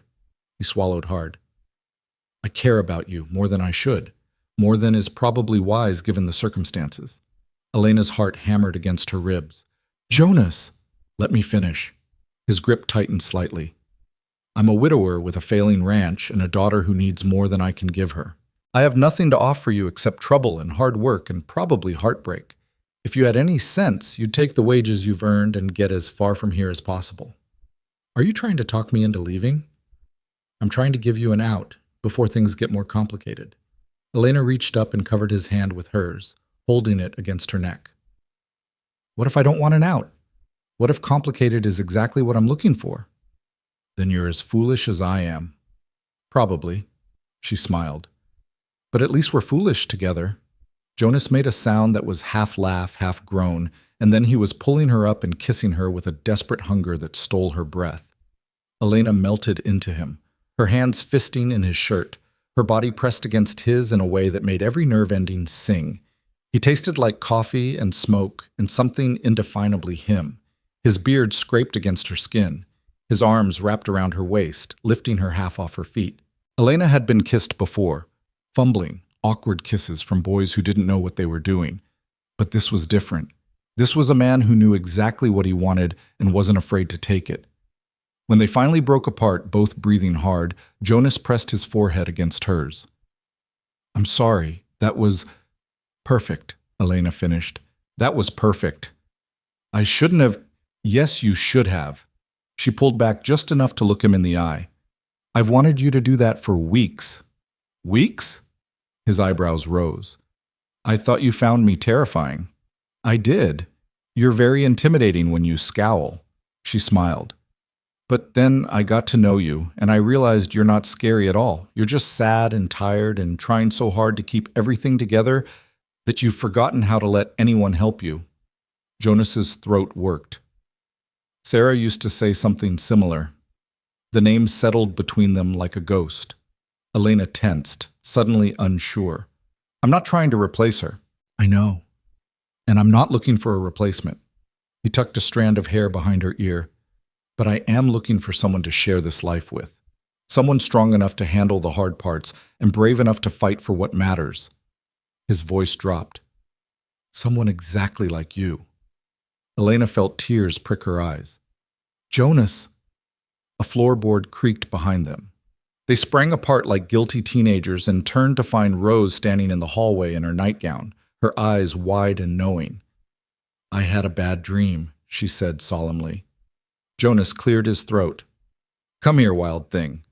Rose patted over and climbed into his lap, but her eyes were on Elena. "Were you kissing Miss Elena?" Elena's face went hot. Jonas looked equally flustered. Well, it's okay if you were," Rose continued with perfect childhood logic. "I like Miss Elena, and Mama's in heaven now. She wouldn't be mad." Jonas's eyes went suspiciously bright. He pulled Rose close and pressed a kiss to the top of her head. "No, sweetheart. I don't think she would be." "Does this mean Miss Elena will stay forever?" Elena moved to kneel beside Jonas's chair, taking Rose's small hand in hers. "I'll stay as long as you want me here." "Forever then," Rose decided. "And you can sleep in Papa's room instead of Mama's. That's what married people do." "Rose!" Jonas's voice was strangled, but Elena just laughed, a real laugh, bright and genuine and full of something that might have been joy. "One step at a time, sweetheart. Let's start with getting you back to bed." She scooped Rose up and carried her down the hallway, Jonas following close behind. They tucked the girl in together, and Rose grabbed both their hands before they could leave. "Promise you won't leave while I'm sleeping," she whispered. "Promise you'll both be here in the morning." "We promise," Elena and Jonas said in unison. Rose smiled and closed her eyes, her grip loosening as sleep claimed her. They stood there for a moment, hands still joined over the sleeping child, and something wordless passed between them. A promise. A commitment. A future that neither of them had dared to imagine just a few weeks ago. Back in the main room, Jonas caught Elena's hand before she could retreat to her own bed. "Stay with me tonight, just to talk. I'm not ready for the day to end." Elena knew she should say no, should maintain some semblance of propriety, but propriety was for people who had something to lose, and she'd gambled everything already. "All right," she said softly. They settled by the dying fire. Elena tucked against Jonas's side on the worn sofa, his arm around her shoulders. They talked in low voices about everything and nothing, his childhood on the ranch, her years in Boston, Sarah's illness and slow death, Elena's mother's final days. Painful things. Beautiful things. The kind of intimate sharing that only happens in the deep hours of night when defenses are down and truth becomes easier than lies. "I was a terrible husband," Jonas said at one point, his voice heavy with old guilt. "I worked too hard, stayed out too late, took her for granted." "You were human," Elena replied. "We all make mistakes." I kept telling myself I'd make it up to her. That once the ranch was more profitable, once we had more help, once things settled down. He broke off. But there wasn't time. The consumption came fast, and suddenly she was gone, and all those promises I'd made meant nothing. Elena turned to look at him in the firelight. "Is that why you're so determined to keep the ranch? Because it's all you have left of her?" "Partly. But mostly it's because Rose loves it here. She was born in that bedroom down the hall. She took her first steps in this room. Every good memory she has of her mother happened within these walls." His jaw tightened. "Losing Sarah almost destroyed her. I won't let Langford take this too." "We won't let him," Elena corrected. "This is my fight now too, remember?" Jonas looked at her for a long moment, something raw and vulnerable in his expression. "I'm falling in love with you. You know that, right?" Elena's breath caught. She'd suspected, hoped, but hearing him say it out loud made it real in a way that terrified and exhilarated her in equal measure. "I know. I'm falling in love with you too. Even though I'm broke and stubborn and probably going to lose everything. Especially because of that." She smiled. "I don't love you for what you have, Jonas. I love you for who you are, for the way you love your daughter, for the way you keep your promises even when it costs you, for the way you saw me on that stagecoach platform and didn't judge, didn't pity, just offered me dignity and a chance." "Elena," his voice cracked. "We're going to figure this out," she said fiercely. "I don't know how yet, but we will, because the alternative is unacceptable." She sealed the promise with a kiss, softer than the first, but no less meaningful. When they finally separated, Jonas pulled her closer, and Elena let herself sink into his warmth, her head resting on his chest, where she could hear the steady thrum of his heartbeat. They fell asleep like that, tangled together on the sofa, and for a few brief hours, Elena let herself believe that love might actually be enough to save them. But in the cold light of morning, reality returned with brutal clarity.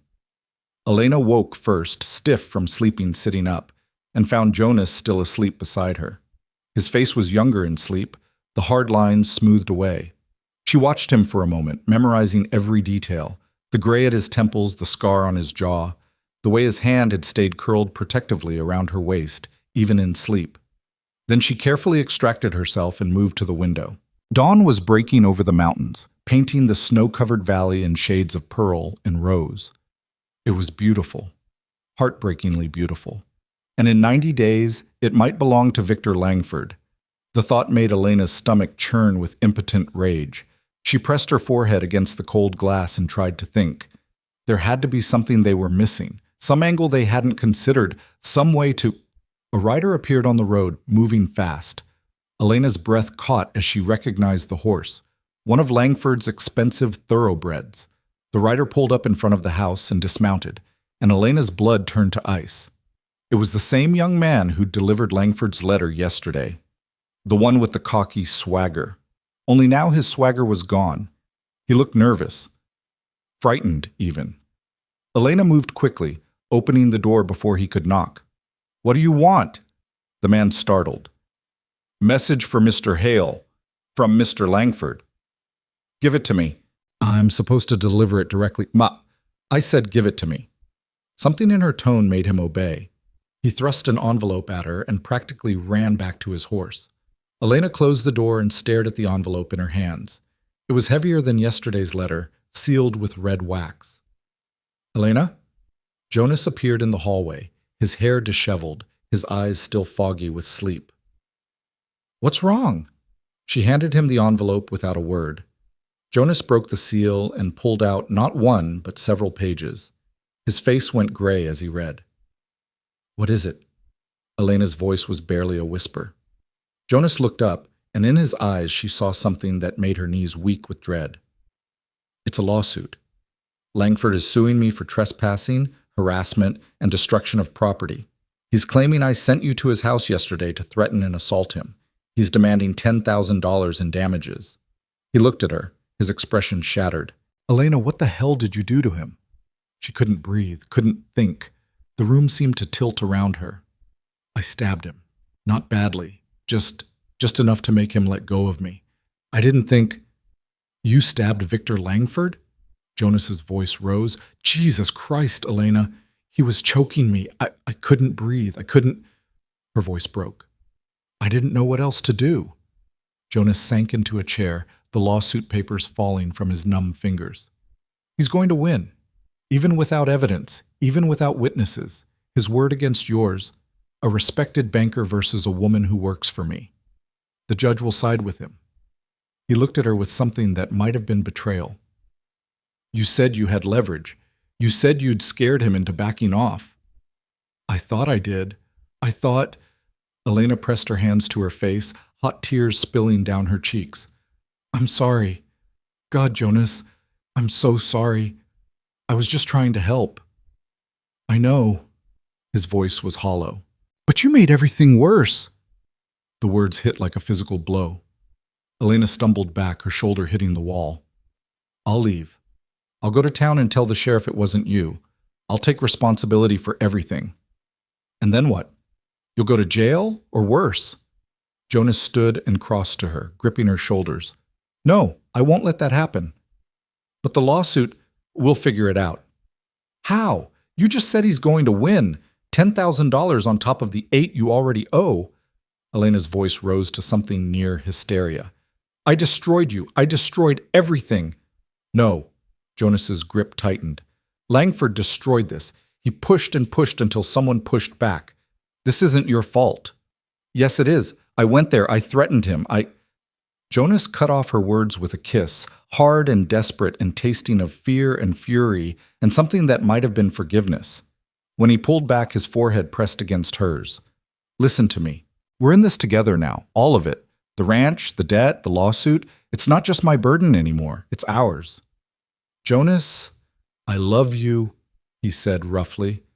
"I love you, and I'm not letting you face Langford alone. Whatever happens, we handle it together. Elena nodded mutely, unable to speak past the knot in her throat. She'd come to Montana expecting nothing, maybe a few months of work, a roof over her head, wages to save towards something better. She hadn't expected to find a family, hadn't expected to fall in love, hadn't expected to care so deeply that the thought of losing it all felt like dying. And now, because of her reckless courage and terrible choices, she might lose everything anyway. Rose appeared in the hallway, drawn by the raised voices.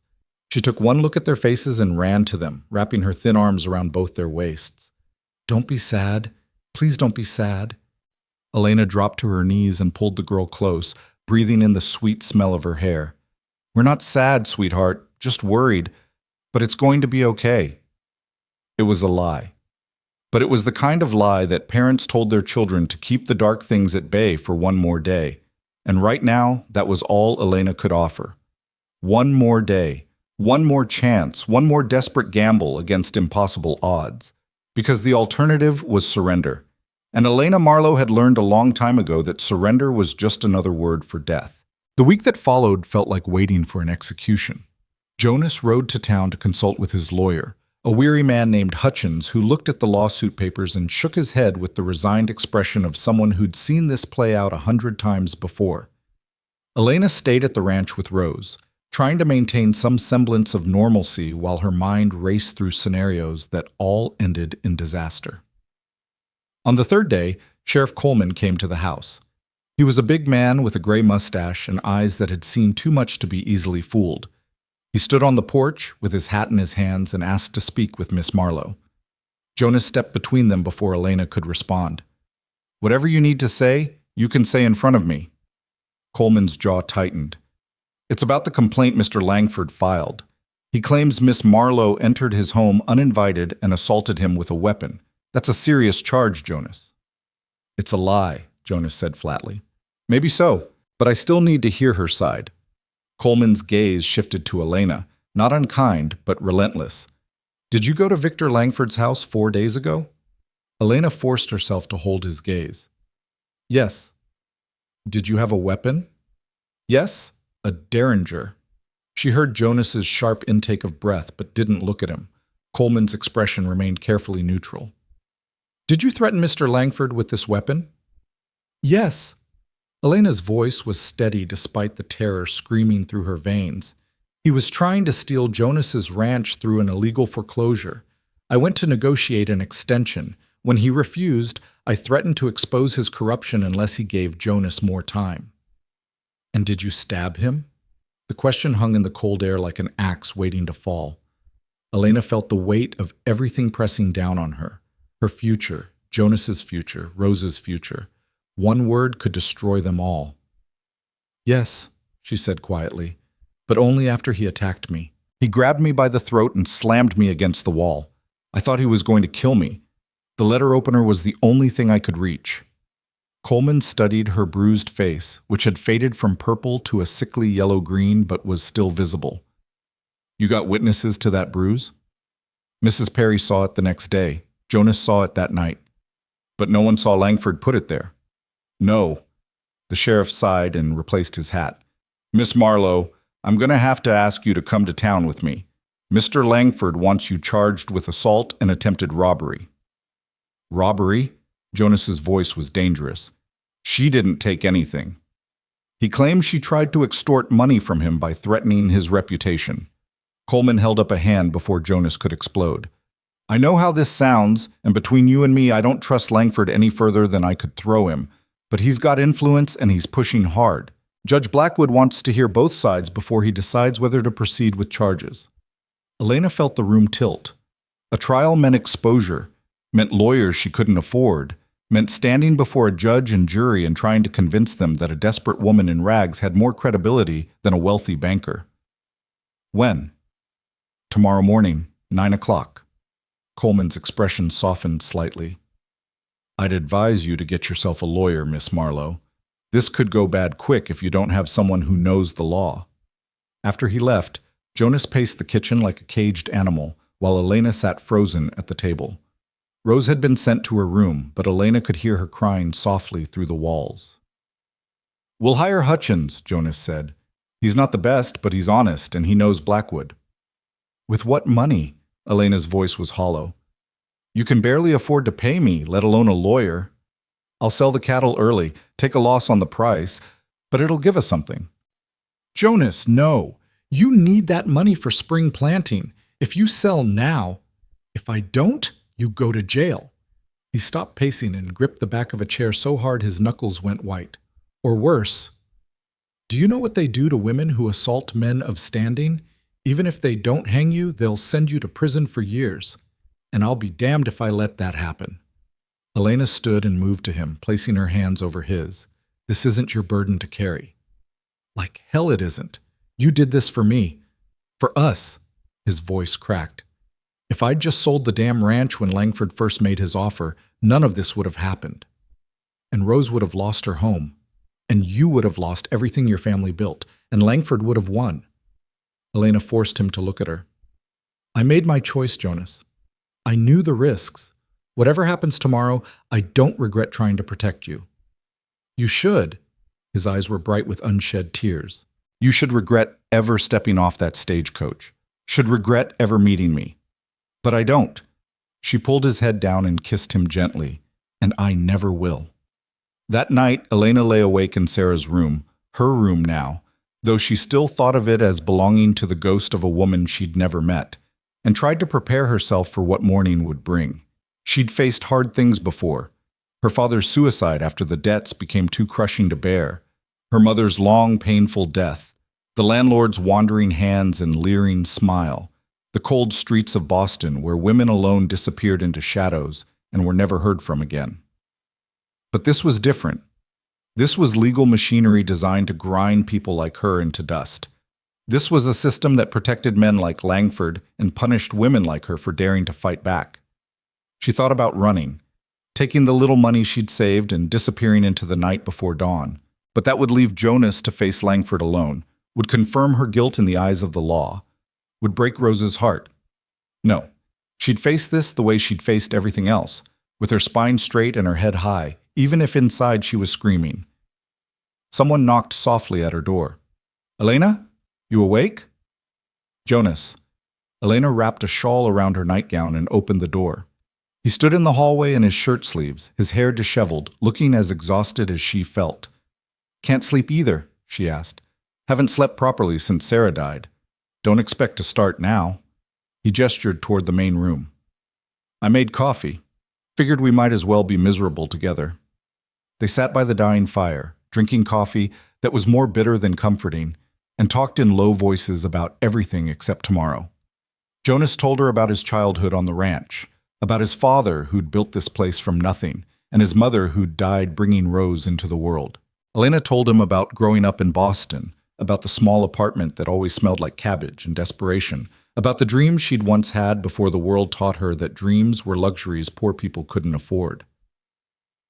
What would you have done, Jonas asked, if life had been different, if you'd had money and opportunity and choices? Elena considered the question. I wanted to teach, not in a fancy school, but in a place where children like me could learn to read and write and maybe escape the trap of poverty. She smiled sadly. Foolish, probably. Not foolish, beautiful. Jonas set down his cup and took her hand. When this is over, and it will be over somehow, maybe you could do that. Teach Rose properly. Maybe take in some of the other ranch children around here who don't have access to schooling. If I'm not in prison, you won't be. His grip tightened. I won't let that happen. You might not have a choice. There's always a choice. His voice was fierce. Always. And I choose you, Elena. I choose us. Whatever it takes. Elena wanted to believe him. Wanted to believe that love and determination could stand against the weight of the law and Victor Langford's influence. But she'd learned young that wanting something didn't make it real. Still, she leaned into Jonas's warmth and let herself pretend for a few more hours that tomorrow might bring something other than disaster. Dawn came too soon. Elena dressed carefully in her best dress, the blue one with the lace collar that she'd worn to Langford's house, now cleaned and mended. She pinned up her hair and studied herself in the mirror. The bruises on her face had faded, but were still visible if you looked closely. Evidence of what Langford had done, but also evidence of the violence that had followed. Rose insisted on coming to town despite Jonas's protests.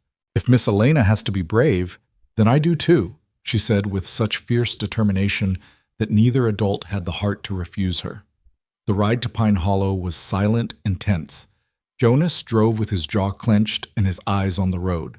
Rose sat between them, holding Elena's hand so tightly it hurt. Elena stared at the mountains in the distance and tried to memorize every detail. The way the morning sun painted them gold, the sharp clarity of the air, the vast emptiness that made her feel simultaneously insignificant and infinite. If this was her last day of freedom, she wanted to remember it.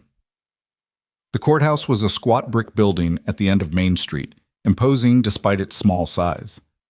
A crowd had already gathered outside, townspeople who'd heard about the hearing and come to watch the spectacle. Elena felt their eyes on her as Jonas helped her down from the wagon, felt the weight of their judgment and curiosity. Mrs. Brennan was there, arms crossed and expression grim. She caught Elena's eye and nodded once. Solidarity or sympathy, Elena couldn't tell which. Victor Langford stood on the courthouse steps with his lawyer, a thin man in an expensive suit who looked like he ate soles for breakfast. Langford's face was composed, but when his eyes met Elena's, she saw the cold fury burning beneath his civilized veneer. He wore a bandage wrapped around his ribs where she'd stabbed him, visible through his partially unbuttoned vest, a deliberate choice, Elena realized. Evidence of her violence displayed for maximum effect. "Miss Marlowe," Langford's voice was smooth as oil. "How kind of you to join us. I was worried you might have run." "I don't run from my choices," Elena said evenly. "How admirable, though perhaps a bit foolish given the circumstances." His smile was a blade. "I do hope you've brought a competent lawyer. Judge Blackwood has a reputation for being quite harsh with violent criminals." Jonas stepped between them, his hand resting warningly on Elena's lower back. "That's enough, Langford." "Is it? I was simply making conversation." Langford's gaze flicked to Rose, who was clutching her father's coat. "Hello, Rose. How are you, dear?" "I hate you," Rose said with perfect childhood sincerity. "You're trying to hurt Miss Elena and Papa, and that makes you a bad man." Langford's mask slipped for just a moment, genuine surprise flickering across his face. Then he recovered and laughed, a cold, brittle sound. Such spirit. Sarah would be proud. Jonas lunged. It took both Hutchins, who'd just arrived, and the sheriff to hold him back. Langford watched the struggle with amused detachment, not even bothering to step away. "Control yourself, Hale," Coleman growled. "This isn't helping." Jonas wrenched free but didn't advance. His chest heaved, his hands clenched into fists. "You leave my daughter out of this. You leave my wife's memory out of this." "But she's already in it, isn't she?" Langford gestured to Elena. "You brought this woman into your home, into Sarah's bed." "That's not," Elena started, but Langford talked over her. "You gave her access to your child, your property, your life, and she repaid you by assaulting a respected member of this community and dragging your family's name through the mud." He shook his head with false sympathy. "Poor judgment, Jonas. Very poor judgment indeed." Before anyone could respond, the courthouse doors opened and a clerk appeared. "Judge Blackwood is ready. All parties please enter." The courtroom was small and smelled of old wood and older tobacco. Judge Blackwood sat behind an elevated desk that made him look like God passing judgment on mortals. He was in his 60s, with iron gray hair and a face that revealed nothing. "This is a preliminary hearing to determine whether sufficient cause exists to charge Miss Elena Marlowe with assault, attempted extortion, and trespassing," he began without preamble. "Mr. Langford, you've made serious allegations. Present your case." Langford's lawyer stood and launched into a performance worthy of a theater stage.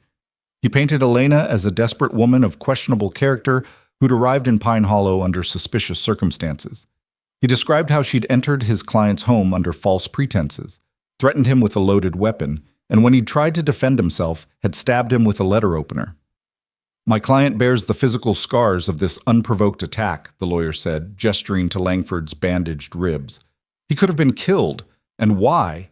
Because Miss Marlowe sought to extort money and concessions from him on behalf of her employer, or perhaps lover, Jonas Hale. Jonas surged to his feet. That's a damn lie. Mr. Hale, sit down or I'll have you removed, Blackwood said sharply. Jonas subsided, but his rage was palpable. Rose buried her face in his coat, trembling. The lawyer continued, weaving a story that was close enough to the truth to be damning, but twisted just enough to make Elena look like a calculating criminal. He produced the letter opener as evidence, still stained with Langford's blood. He produced Langford's doctor's statement about the wound. He even produced statements from Langford's servants, all of whom swore they'd heard raised voices and seen Elena leave in a state of agitation. What he didn't produce was any evidence of what Langford had done to provoke the attack. When he finished, Blackwood turned to Hutchins. Does the defense wish to respond? Hutchins stood, and Elena's heart sank at how uncertain he looked compared to Langford's polished attorney. Your Honor, the defense acknowledges that Miss Marlowe visited Mr. Langford's residence and that an altercation occurred. However, the circumstances were far different than what's been presented. He called Elena to testify. She walked to the witness box on legs that felt like water, placed her hand on the Bible, and swore to tell the truth. Then Hutchins began his questioning, gentle but thorough. Elena told her story, how she'd gone to Langford's house to negotiate more time for Jonas's loan payments, how Langford had refused and become hostile, how he'd grabbed her by the throat when she threatened to expose his corrupt practices, how she'd used the letter opener in self-defense, not as an attack, but as a desperate attempt to escape. And this bruise on your face? Hutchins gestured to the fading mark. How did you receive it? Mr. Langford struck me, before I stabbed him. Langford's lawyer was on his feet instantly. Objection. There's no evidence to support that claim. For all we know, she could have acquired that bruise in any number of ways. I have a witness who saw it the same evening, Elena said. Jonas Hale. A witness with a clear bias and motive to lie, the lawyer shot back. Mrs. Perry saw it the next morning, Elena added. She asked how I got it. I told her I fell. So you lied to her? Yes. Elena met the lawyer's gaze. Because I was ashamed. Because women who admit to being assaulted are often blamed for it. Because I knew no one would believe me over a man like Victor Langford. A murmur ran through the courtroom. Blackwood banged his gavel. Order. Langford's lawyer smiled thinly. Miss Marlowe, you admit you entered my client's home with a loaded weapon. You admit you threatened him. You admit you stabbed him. Those are the facts, are they not? Those are facts without context. Context is not the question here. The question is whether you committed assault and attempted extortion. And by your own admission, you did. He turned to the judge. The defense has no case, Your Honor. This woman is a criminal who used violence to try to manipulate a businessman into illegal concessions. She should be charged to the fullest extent of the law. Elena's hands were shaking. She'd known it would be bad, but hearing it laid out so starkly, her actions twisted into something ugly and inexcusable, made her feel sick. Hutchins stood again. Your Honor, if I may call one more witness. Proceed. I call Ida Brennan. A surprised rustle went through the courtroom. Ida stood from the gallery and made her way to the witness box, her expression as stern as ever. After being sworn in, she fixed the judge with a look that could have melted steel. Mrs. Brennan, you run the station in Pine Hollow, correct? Hutchins asked. Have for 20 years. So you know most of the comings and goings in this town. Most, yes. Did you see Miss Marlowe the day before the alleged incident? I did. She came to the station asking questions about Victor Langford. Langford's lawyer stood. Objection? Relevance? I'm establishing Miss Marlowe's state of mind and her reasons for visiting Mr. Langford, Hutchins said. Overruled. Answer the question, Mrs. Brennan. Ida nodded. She asked me what I knew about Langford's business practices, specifically whether he'd been forcing people off their land through questionable foreclosures. And what did you tell her? I told her he was a snake who'd been doing exactly that for years. I told her he'd been pressuring Jonas Hale to sell, and that when Jonas refused, Langford accelerated the foreclosure timeline. Ida's voice was flat but forceful. I also told her she was playing with fire and that Langford didn't fight fair. Did Miss Marlowe seem violent to you? Dangerous? She seemed desperate and determined, like a woman who'd run out of options and was willing to do whatever it took to protect people she cared about. Ida looked directly at Elena, like a woman who'd been pushed too far and finally decided to push back. Langford's lawyer tried to discredit her testimony, but Ida was unshakable. She'd lived in Pine Hollow long enough to have weight in the community, and her reputation for blunt honesty made her words hard to dismiss. When she stepped down, Hutchins called Mrs. Perry, who confirmed seeing Elena's bruised face the morning after the incident. Then he called Doc Morgan, who treated Langford's wound and admitted under oath that it was shallow, the kind of defensive strike someone might make when cornered, not a deliberate attempt to kill. The evidence was mounting, creating at least reasonable doubt about whether Elena had been the aggressor. But Elena could see from Blackwood's expression that it wasn't enough. The law was clear about assault, and she'd admitted to it. Context might earn her sympathy, but it wouldn't erase the crime. Blackwood called a recess to consider the evidence. Elena sat with Jonas and Rose in the hallway, waiting for her fate to be decided by a man who didn't know her and probably didn't care about the circumstances that had driven her to violence.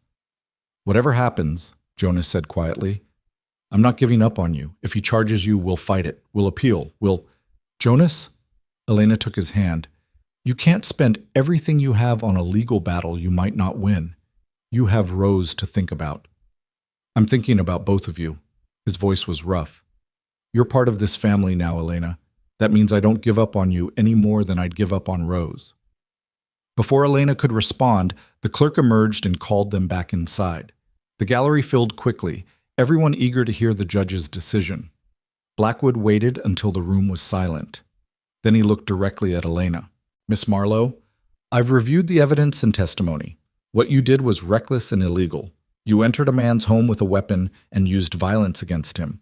Those are facts that cannot be disputed." Elena's heart plummeted. This was it. She was going to jail. "However," Blackwood continued, "the circumstances surrounding the incident are more complex than the prosecution would like me to believe. Mr. Langford has a documented history of aggressive business practices that border on predatory. Multiple witnesses have attested to his character and methods, and the physical evidence suggests your claim of self-defense may have merit." Hope flickered, fragile and dangerous. "Therefore, I'm declining to file formal charges at this time." A collective gasp ran through the courtroom. Langford's face went purple.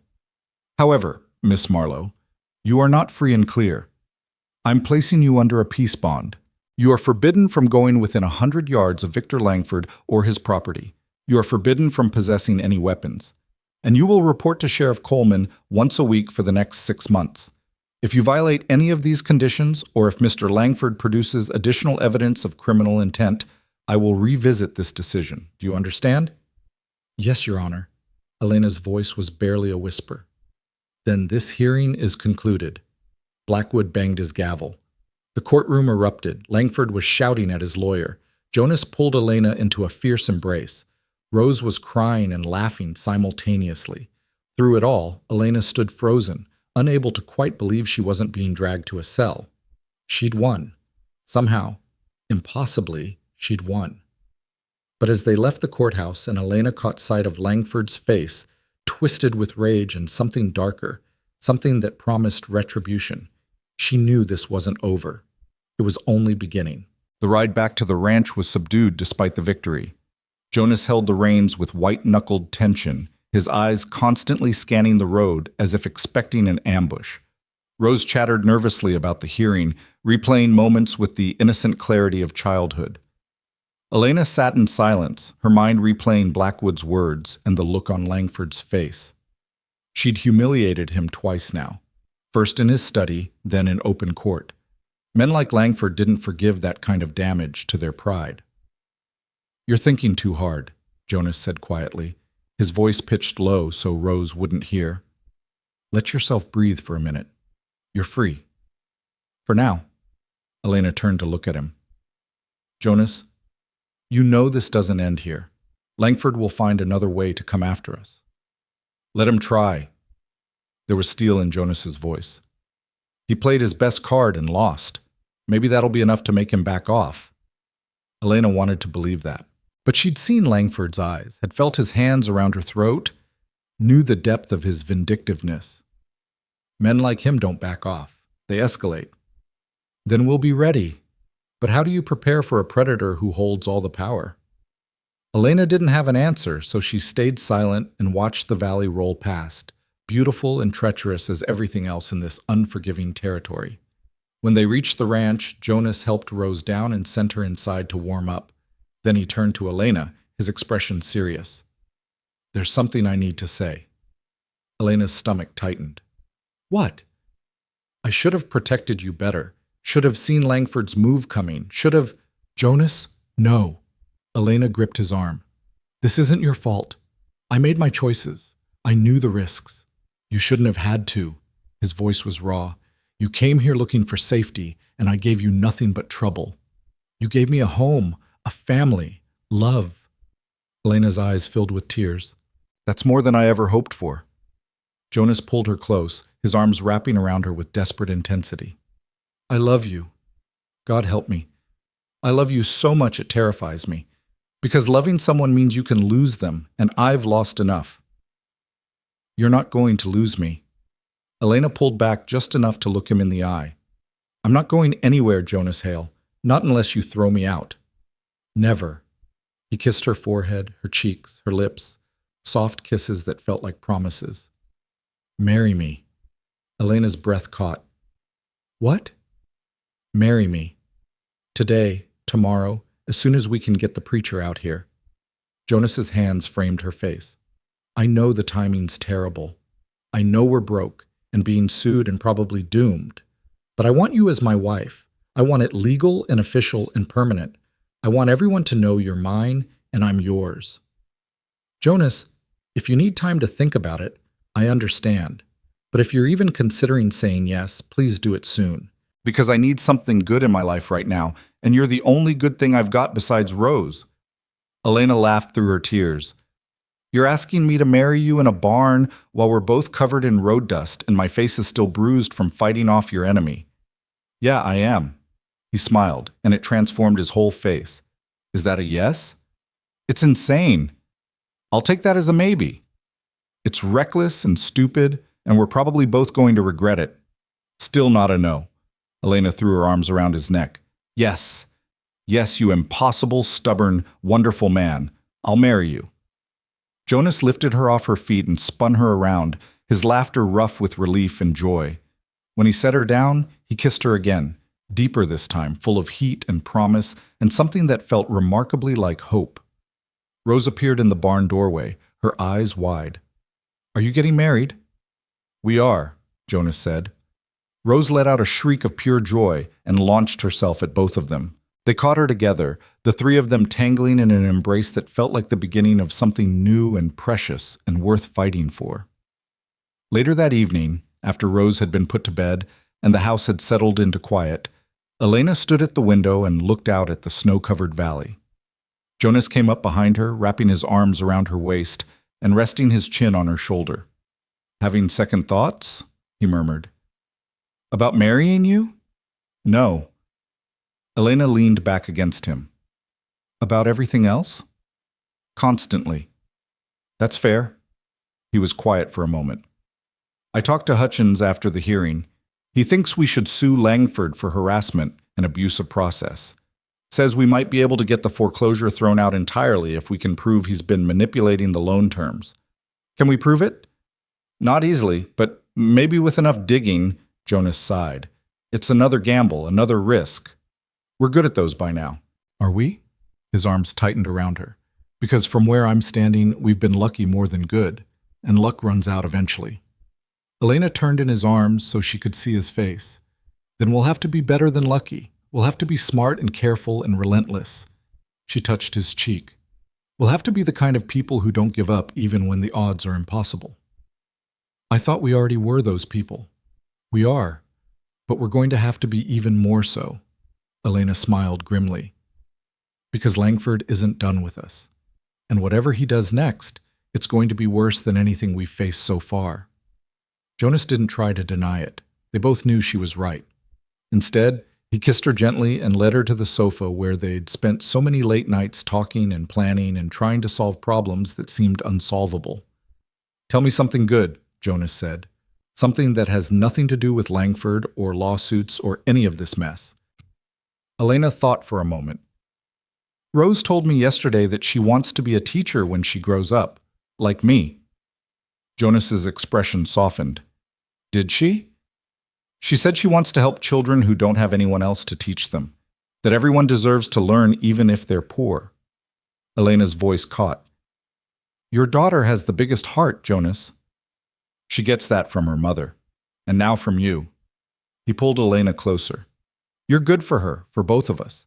Even in the middle of all this chaos, you make things better. I make things more complicated." "Complicated isn't always bad." Jonas smiled. "Sometimes complicated means interesting, means alive, means worth fighting for." They sat together in the firelight, making quiet plans for a wedding that would have to happen soon before circumstances made it impossible. They talked about asking Ida Brennan to stand as witness, about whether Rose should wear her mother's locket, about the vows they'd make to each other in a ceremony that would be small and simple and theirs. For a few hours, they let themselves forget about Victor Langford and his threats. They let themselves imagine a future where love was enough and justice prevailed and good people got the happy endings they deserved. But in the back of Elena's mind, she couldn't shake the memory of Langford's face in that courtroom. The cold fury, the promise of vengeance. He would come for them again. Maybe not tomorrow or next week, but soon. And when he did, Elena would be ready. She'd faced him twice now and survived both times. She'd learned that she was stronger than she'd believed, more capable of violence than she'd ever imagined, willing to do terrible things to protect the people she loved. Victor Langford thought he was dangerous because he had money and power and the law on his side. But Elena Marlowe had discovered she was dangerous for an entirely different reason. She had absolutely nothing left to lose and everything worth fighting for. And that made her the most terrifying thing Langford would ever face. The wedding happened on a crystalline Saturday morning when the world seemed carved from ice and light. Reverend Matthews arrived at dawn with Ida Brennan, both bundled against the cold that turned their breath to silver clouds. Rose had been awake for hours, too excited to sleep, and had decorated the main room with pine branches and ribbons salvaged from Sarah's sewing basket. The result was humble but beautiful, fragrant with evergreen and hope. Elena wore the blue dress again, freshly pressed, with Sarah's pearl earrings that Jonas had offered the night before. "She'd want you to have them," he'd said quietly, and Elena had accepted with trembling hands, understanding the weight of what he was giving her. Not just jewelry, but blessing, permission to step into a dead woman's place and make it her own. Jonas wore his only suit, brushed clean and smelling faintly of cedar. His hands shook as he helped Elena pin her hair, and when she turned to face him, she saw his eyes were bright with emotion. "You're beautiful," he said hoarsely. "I'm terrified." "Me too," he smiled. "Let's be terrified together." The ceremony was simple. They stood before the fireplace with Rose between them, her small hands clasping both of theirs. Reverend Matthews spoke about covenant and commitment, about choosing to love through hardship, about building something permanent in an impermanent world. When it came time for vows, Jonas's voice was steady. "I promise to honor you, protect you, and stand with you against whatever comes. I promise to give you a home and a family and every piece of my heart. I promise to choose you every day for the rest of my life." Elena's vows came out broken with tears. "I promise to fight for us, to never give up, to love you and Rose with everything I have. I promise to be your partner, your equal, your refuge. I promise that this family we're building is worth more to me than anything else in this world." When Matthews pronounced them husband and wife, Jonas kissed her with such tenderness that Elena felt something inside her chest crack open and spill warmth into all the cold, frightened places. Rose hugged them both, laughing and crying simultaneously, and Ida pressed a handkerchief to her stern face and pretended she wasn't weeping. They had breakfast together, biscuits and honey and coffee that Ida had brought from town. Rose chattered about how she was going to be the best daughter anyone ever had, and Jonas kept reaching across the table to take Elena's hand, as if to reassure himself she was real. For a few hours, the world outside ceased to exist. There was no Langford, no foreclosure, no lawsuit hanging over their heads. There was only this: a family, imperfect and improvised, but bound together by something stronger than blood. Then, just as they were clearing the breakfast dishes, Sheriff Coleman rode up with 2 deputies. The warmth in Jonas's face iced over instantly. He stepped outside before Coleman could dismount, his body language protective and aggressive. Elena followed, her stomach knotting with dread. "Jonas," Coleman's expression was grim. "I'm sorry to interrupt, but there's been an incident." "What kind of incident?" "Langford's house was broken into last night. Someone tore through his study, broke into his safe, made a hell of a mess." Coleman's eyes flicked to Elena. "He's claiming it was Miss Marlowe. Mrs. Hale, I should say. Congratulations on the marriage." Elena felt the ground tilt beneath her feet. "That's impossible. I was here all night. We all were." "Can anyone verify that besides Jonas and the girl?" "Reverend Matthews and Mrs. Brennan were here until nearly midnight," Jonas said sharply, "and Elena hasn't left my sight since." "Langford says someone hired men to do it. Says Mrs. Hale has been plotting revenge since the hearing." Coleman looked genuinely apologetic. "I know it sounds far-fetched, but he's demanding I investigate, and Judge Blackwood wants to see you both in his chambers this afternoon." "This is ridiculous," Jonas spit out. "Langford's manufacturing charges because he's angry he lost in court." "Probably, but I still have to follow procedure." Coleman shifted uncomfortably. "I'm not arresting anyone today. But Elena, Mrs. Hale, you need to be at that meeting, and you need to have answers ready because Blackwood's patience is running thin." After Coleman left, Elena sank onto the porch steps, her legs suddenly unable to hold her weight. Jonas crouched beside her, his hand on her back. "He's framing you," Jonas said quietly. "This is Langford's play. He broke into his own house, or had someone do it, and now he's using it to violate your peace bond. It doesn't matter if it's real or not. It's my word against his again, and this time Blackwood might not be so lenient." Elena's voice was hollow. "He could send me to prison, Jonas, on our wedding day." "Over my dead body." Jonas's tone was granite. "We're not letting him win this." But as they rode to town that afternoon, Rose left reluctantly with Mrs. Perry, Elena couldn't see a way forward. Langford had outmaneuvered them. Even if they proved Elena hadn't personally broken into his house, he could claim she'd orchestrated it, and proving a negative was nearly impossible. The meeting in Blackwood's chambers was tense and suffocating. Langford was there with his lawyer, looking composed except for the fury burning in his pale eyes. He'd brought photographs of the destruction, papers strewn everywhere, his safe cracked open, furniture overturned. "Someone is targeting me," Langford said smoothly. "And given Mrs. Hale's history of violence against me, the conclusion is obvious." "I was at my own wedding," Elena said through clenched teeth. "I have witnesses." "Witnesses who are friends and family. Hardly impartial." Langford's lawyer leaned forward. "Your Honor, my client's life is in danger. This woman has proven she's willing to use violence to get what she wants. The peace bond clearly isn't sufficient protection." Blackwood studied the photographs, his expression unreadable. "Mrs. Hale, where were you between the hours of midnight and 4 this morning?" "In bed with my husband." Elena felt her face heat but held the judge's gaze. "We were married yesterday morning. We spent our wedding night at the ranch. We didn't leave until Sheriff Coleman arrived." "Convenient timing for a wedding," Langford murmured. Jonas surged forward. "You son of a—" "Mr. Hale, control yourself." Blackwood's voice cracked like a whip. He turned back to Elena. "I'm inclined to believe you didn't personally break into Mr. Langford's residence. However, the timing is suspicious, and your previous actions give credence to Mr. Langford's concerns." "So I'm guilty until proven innocent?" Elena's voice rose. "He can accuse me of anything he wants and I have to defend myself? How is that justice?" "Justice is about evidence, Mrs. Hale, and right now the evidence suggests someone is targeting Mr. Langford shortly after you threatened to ruin his reputation." Blackwood's gaze hardened. "I'm extending the peace bond conditions. You're now under house arrest except for essential travel, which must be approved by Sheriff Coleman in advance. You'll wear an ankle monitor." "There's no such thing," Hutchins interrupted. "Your Honor, with respect, house arrest is typically reserved for actual criminals awaiting trial." Then consider this preventative detention. Mrs. Hale will remain at the ranch under her husband's supervision for the next 60 days while we investigate the break-in. If evidence emerges connecting her to the crime, I'll revisit formal charges. If not, the restrictions will lift. Blackwood stood. This meeting is concluded.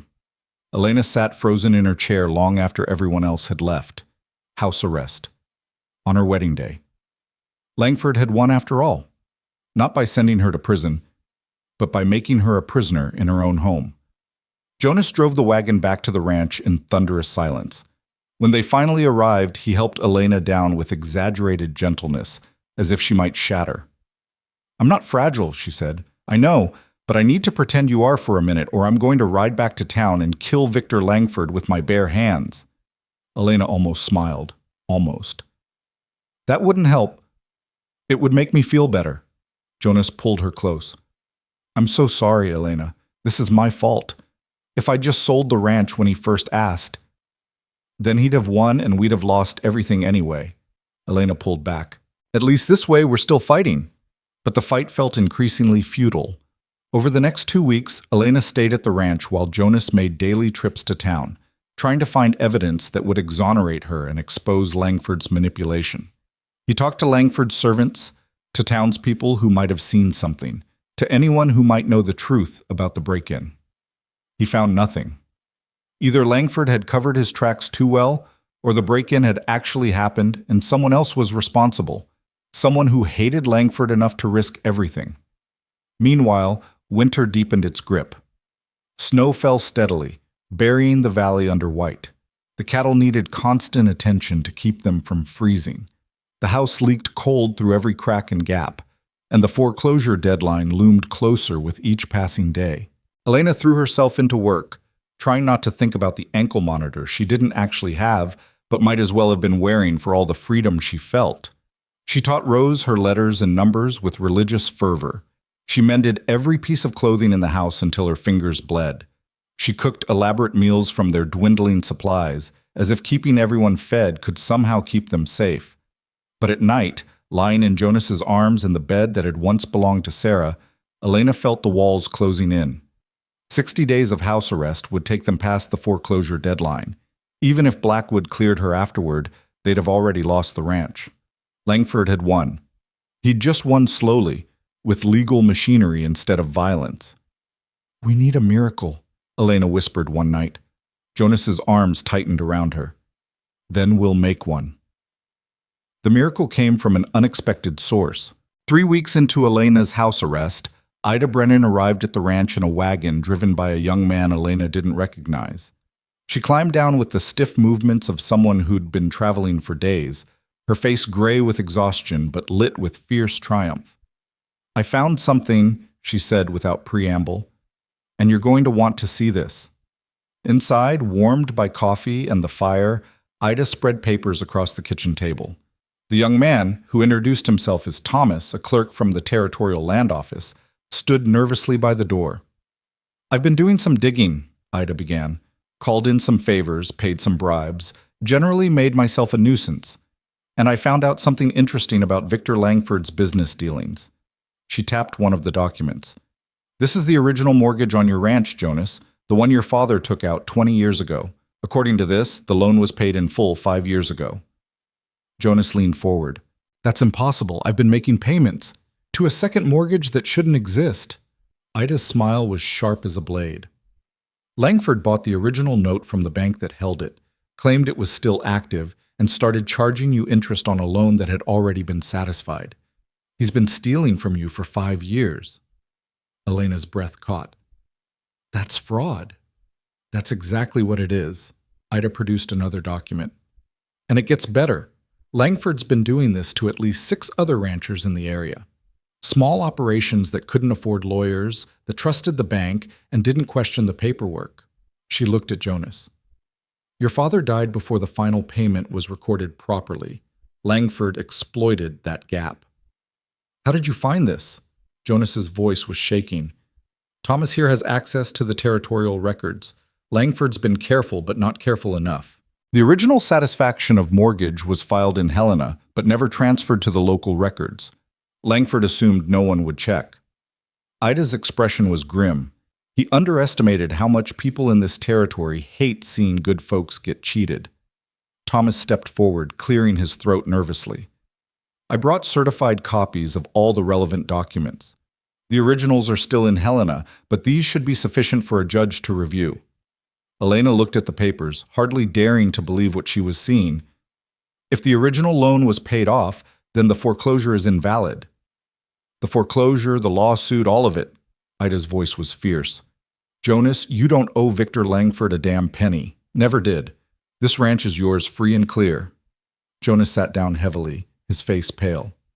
Are you sure? This isn't a mistake? I'm sure. I've checked and double-checked. Ida squeezed his shoulder. Your father paid his debts, Jonas. He left you a legacy, and Langford tried to steal it. For a long moment, no one spoke. Then Jonas looked at Elena, and she saw tears streaming down his weathered face. We're free. We're actually free. Elena threw her arms around him, laughing and crying simultaneously. Rose, drawn by the commotion, ran into the kitchen and demanded to know what was happening. When Jonas told her, in simplified terms, that the ranch was saved, she let out a whoop of joy and started dancing around the kitchen. But Ida held up a hand. Don't celebrate yet. We still have to present this evidence to Blackwood and get him to invalidate the foreclosure. And Langford's going to fight like hell to prevent that. Then we fight back, Elena said. But this time, we have the truth on our side. They rode to town the next morning, Jonas, Elena, Ida, and Thomas, with the precious documents secured in a leather satchel. Sheriff Coleman met them at the courthouse, his expression carefully neutral as they explained what they'd found. If this is legitimate, he said slowly, Langford's committed fraud on a massive scale. That's a territorial crime. Could mean prison. It's legitimate, Thomas said quietly. I stake my job on it. Coleman studied the young clerk for a long moment, then nodded. All right, let's go see the judge. Blackwood was less easily convinced. He reviewed the documents with painstaking care, asked pointed questions, demanded clarification on technical details. Langford's lawyer, summoned hastily, tried to cast doubt on the paperwork, suggested forgery, claimed procedural irregularities. But Thomas had done his work well. Every document was certified, every date verified, every signature authenticated. The evidence was overwhelming. Finally, after 3 hours of argument and examination, Blackwood set down the papers and removed his glasses. Mr. Langford, you have some explaining to do. Langford, who'd been summoned to the courthouse and had arrived radiating confident fury, went very still. Your Honor, I'm sure there's been some misunderstanding. There's been fraud. Systematic, deliberate fraud. Blackwood's voice was cold. You've been collecting payments on loans that were already satisfied. You've been threatening foreclosure to extort money and property. You've been manipulating territorial records to conceal your crimes. That's a serious accusation with no foundation. The foundation is sitting on my desk in triplicate. Blackwood stood. Sheriff Coleman, I'm issuing a warrant for Victor Langford's arrest on charges of fraud, forgery, and theft by deception. He's to be held without bond pending trial. The room erupted. Langford's lawyer was shouting objections. Coleman was moving toward Langford with handcuffs. Jonas pulled Elena close, shielding her from the chaos. Langford's eyes found Elena across the courtroom. For a moment, all the civilized veneer stripped away, and she saw him clearly. A predator cornered, dangerous and desperate. You did this, he hissed. You destroyed me. No, Elena said clearly. You destroyed yourself. I just made sure everyone could see it. Coleman snapped the cuffs on Langford's wrists. As he was led away, still protesting, still making threats, Elena felt something loosen in her chest. The fear she'd been carrying since that first confrontation in his study, the constant vigilance, the certainty that he would eventually crush them all. It was over. Finally, truly over. Blackwood called them back the next day to formally dissolve the foreclosure, vacate the peace bond, and dismiss all charges against Elena. He also informed them that the Territorial Attorney General would be investigating Langford's other victims, and that restitution would be sought for everyone he'd defrauded. Mrs. Hale, Blackwood said as they prepared to leave, I owe you an apology. I allowed myself to be manipulated by a criminal who understood how to exploit the law's procedural protections. Your unconventional methods brought the truth to light, even if they weren't strictly legal. Does that mean I'm forgiven for holding a gun on him? Elena asked. Blackwood's mouth twitched. Let's say I understand why you felt desperate measures were necessary, but I'd appreciate if you'd restrict yourself to legal channels in the future. I'll do my best, Your Honor. Outside the courthouse, Ida was waiting with the wagon. She hugged Elena fiercely, the first real display of affection she'd ever shown, and whispered, "You're tougher than you look, girl. Sarah would have liked you. Thank you for everything. Don't thank me. Thank young Thomas. He's the one who did the real work." Ida pulled back. "Now get home to your family. You've got a ranch to run and a daughter who's been missing you." The ride home was quiet, but it was the comfortable silence of people who'd survived something terrible together. Jonas held the reins with one hand and kept the other around Elena's waist. The winter sun was bright on the snow, making everything sparkle like diamonds. "We should celebrate," Jonas said. "Have a proper wedding party. Invite the whole town." "After we've been the subject of so much gossip, they'll think we're crazy. Let them think what they want. I want everyone to know you're my wife, and I'm proud of it." Elena leaned against his shoulder. "All right, but nothing fancy.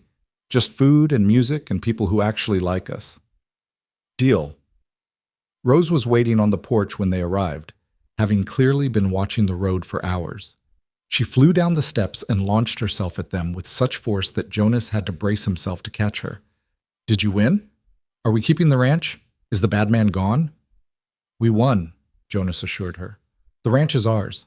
And Mr. Langford is going to prison for a very long time." Rose's whoop of joy could probably be heard in the next county. She grabbed Elena's hand and dragged her inside, chattering about all the plans she had now that they didn't have to worry about losing their home. That evening, after Rose had been tucked into bed with promises of a celebration party, Jonas and Elena stood together on the porch watching the sun set behind the mountains. The sky was painted in shades of amber and rose and purple so deep it was nearly black. "I still can't quite believe it's real," Jonas said quietly. "That we won. That we're safe." "We're not safe," Elena corrected. "We're just safer. There will always be other challenges, other threats, but we'll face them together. Together." Jonas turned to face her fully. "You know, when I wrote that letter asking for help, I never imagined I'd find someone like you. Someone brave enough to fight for us, strong enough to survive everything Langford threw at you, stubborn enough to keep hoping even when it seemed hopeless. You make me sound heroic. I was just desperate. You were heroic. You are heroic." He cupped her face gently. "You saved us, Elena. Not just the ranch, but me. Rose. You gave us a reason to keep fighting when I was ready to surrender. I didn't do it alone." "No, but you started it. That first day when you stepped off the stagecoach and refused to be afraid of the future. When you looked at this broken family and decided we were worth fighting for." His voice roughened. "I don't know what I did to deserve you, but I'm grateful every day that you chose us." Elena rose on her toes and kissed him, soft and sweet and full of promise. "I chose you because you chose me first. Because you saw a woman in rags and offered her dignity instead of pity. Because you kept your word even when it would have been easier to turn me away." They stood wrapped in each other's arms as night fell and the stars emerged one by one, bright and cold and infinite. The valley below was peaceful, the ranch house warm behind them, the future uncertain but no longer terrifying. "What do you think happens now?" Jonas murmured. "Now we live. We raise Rose. We run this ranch and make it prosper. We build a life worth all the fighting it took to get here." Elena smiled against his shoulder. "And maybe, if we're very lucky, we get to be boring for a while." Jonas laughed. "I don't think boring is in our nature. Probably not, but we can try." The celebration party happened 2 weeks later on a Saturday afternoon when the weather turned unexpectedly warm and the snow began to melt in earnest. Half the town came, some out of genuine affection, others out of curiosity about the woman who'd taken down Victor Langford. They brought food and drink and music, filling the ranch house and yard with noise and life. Mrs. Perry made a wedding cake that was only slightly lopsided. Reverend Matthews blessed the union again for those who'd missed the first ceremony. Ida Brennan got quietly drunk on whiskey and told scandalous stories about Pine Hollow's early days. Even Sheriff Coleman came, bringing a set of handmade horseshoes as a wedding gift. Rose was the belle of the ball, dancing with anyone who'd have her and bragging to everyone about her new mother. "She's very brave," Elena heard her tell Mrs. Fletcher. "She held a gun on a bad man and made him leave us alone. And she can read 6 books in 1 week, and she makes the best biscuits except when she burns them." Elena caught Jonas watching her from across the yard, his expression soft with something that looked like contentment. When their eyes met, he raised his glass in a silent toast. Elena raised hers in return, understanding the message without words. "We made it. Against all odds, we made it." Later, after the guests had left and Rose had fallen asleep on the sofa, Jonas and Elena walked out to the fence line where they could see the whole valley spread below them. The moon was full, painting everything silver. "Do you ever think about what would have happened if you hadn't written that letter?" Elena asked. "All the time. I'd probably be broke and homeless right now. Rose would be in some orphanage. The ranch would belong to Langford." Jonas pulled her close. "Everything good in my life happened because I took a chance on a stranger. And everything good in mine happened because that stranger took a chance back." Elena was quiet for a moment. "I was so scared that day. Getting off the stagecoach with nothing, not knowing if you'd even show up. I kept thinking I'd made a terrible mistake. And now? Now I know it was the best decision I ever made." She turned to face him. "I found my home, Jonas. Not just a place to live, but a home. People who love me. A life that matters. A family." "You are home," Jonas said fiercely. "For all of us. You're the heart of this family." They stood together in the moonlight, 2 people who'd started as strangers and become partners, who'd fought together and survived together and built something precious from nothing but determination and love. In the distance, a wolf howled, lonely and wild and free. Elena didn't flinch. She'd learned that she was wilder than any wolf, fiercer than any predator, stronger than she'd ever imagined. She'd arrived in Pine Hollow with nothing but a carpetbag and desperate hope. She'd faced violence and betrayal and the crushing weight of a system designed to break people like her. She'd held a gun to a powerful man's chest and stabbed him with a letter opener and threatened to destroy his reputation. She'd done terrible, reckless things in the name of love and survival. And she'd do them all again without hesitation, because the alternative had been surrender. And Elena Marlowe, Elena Hale now, had learned that she would rather die fighting than live defeated. "Come on," Jonas said, tugging her back toward the house. "It's cold, and I want to spend the rest of my wedding night with my wife." "We were married weeks ago." "Then consider this a delayed honeymoon." Elena laughed and let him lead her back to the warmth and light of the ranch house. As they stepped inside, she glanced back one last time at the valley stretched below them. Her valley now, her land, her legacy. She'd come to Montana expecting nothing. She'd found everything.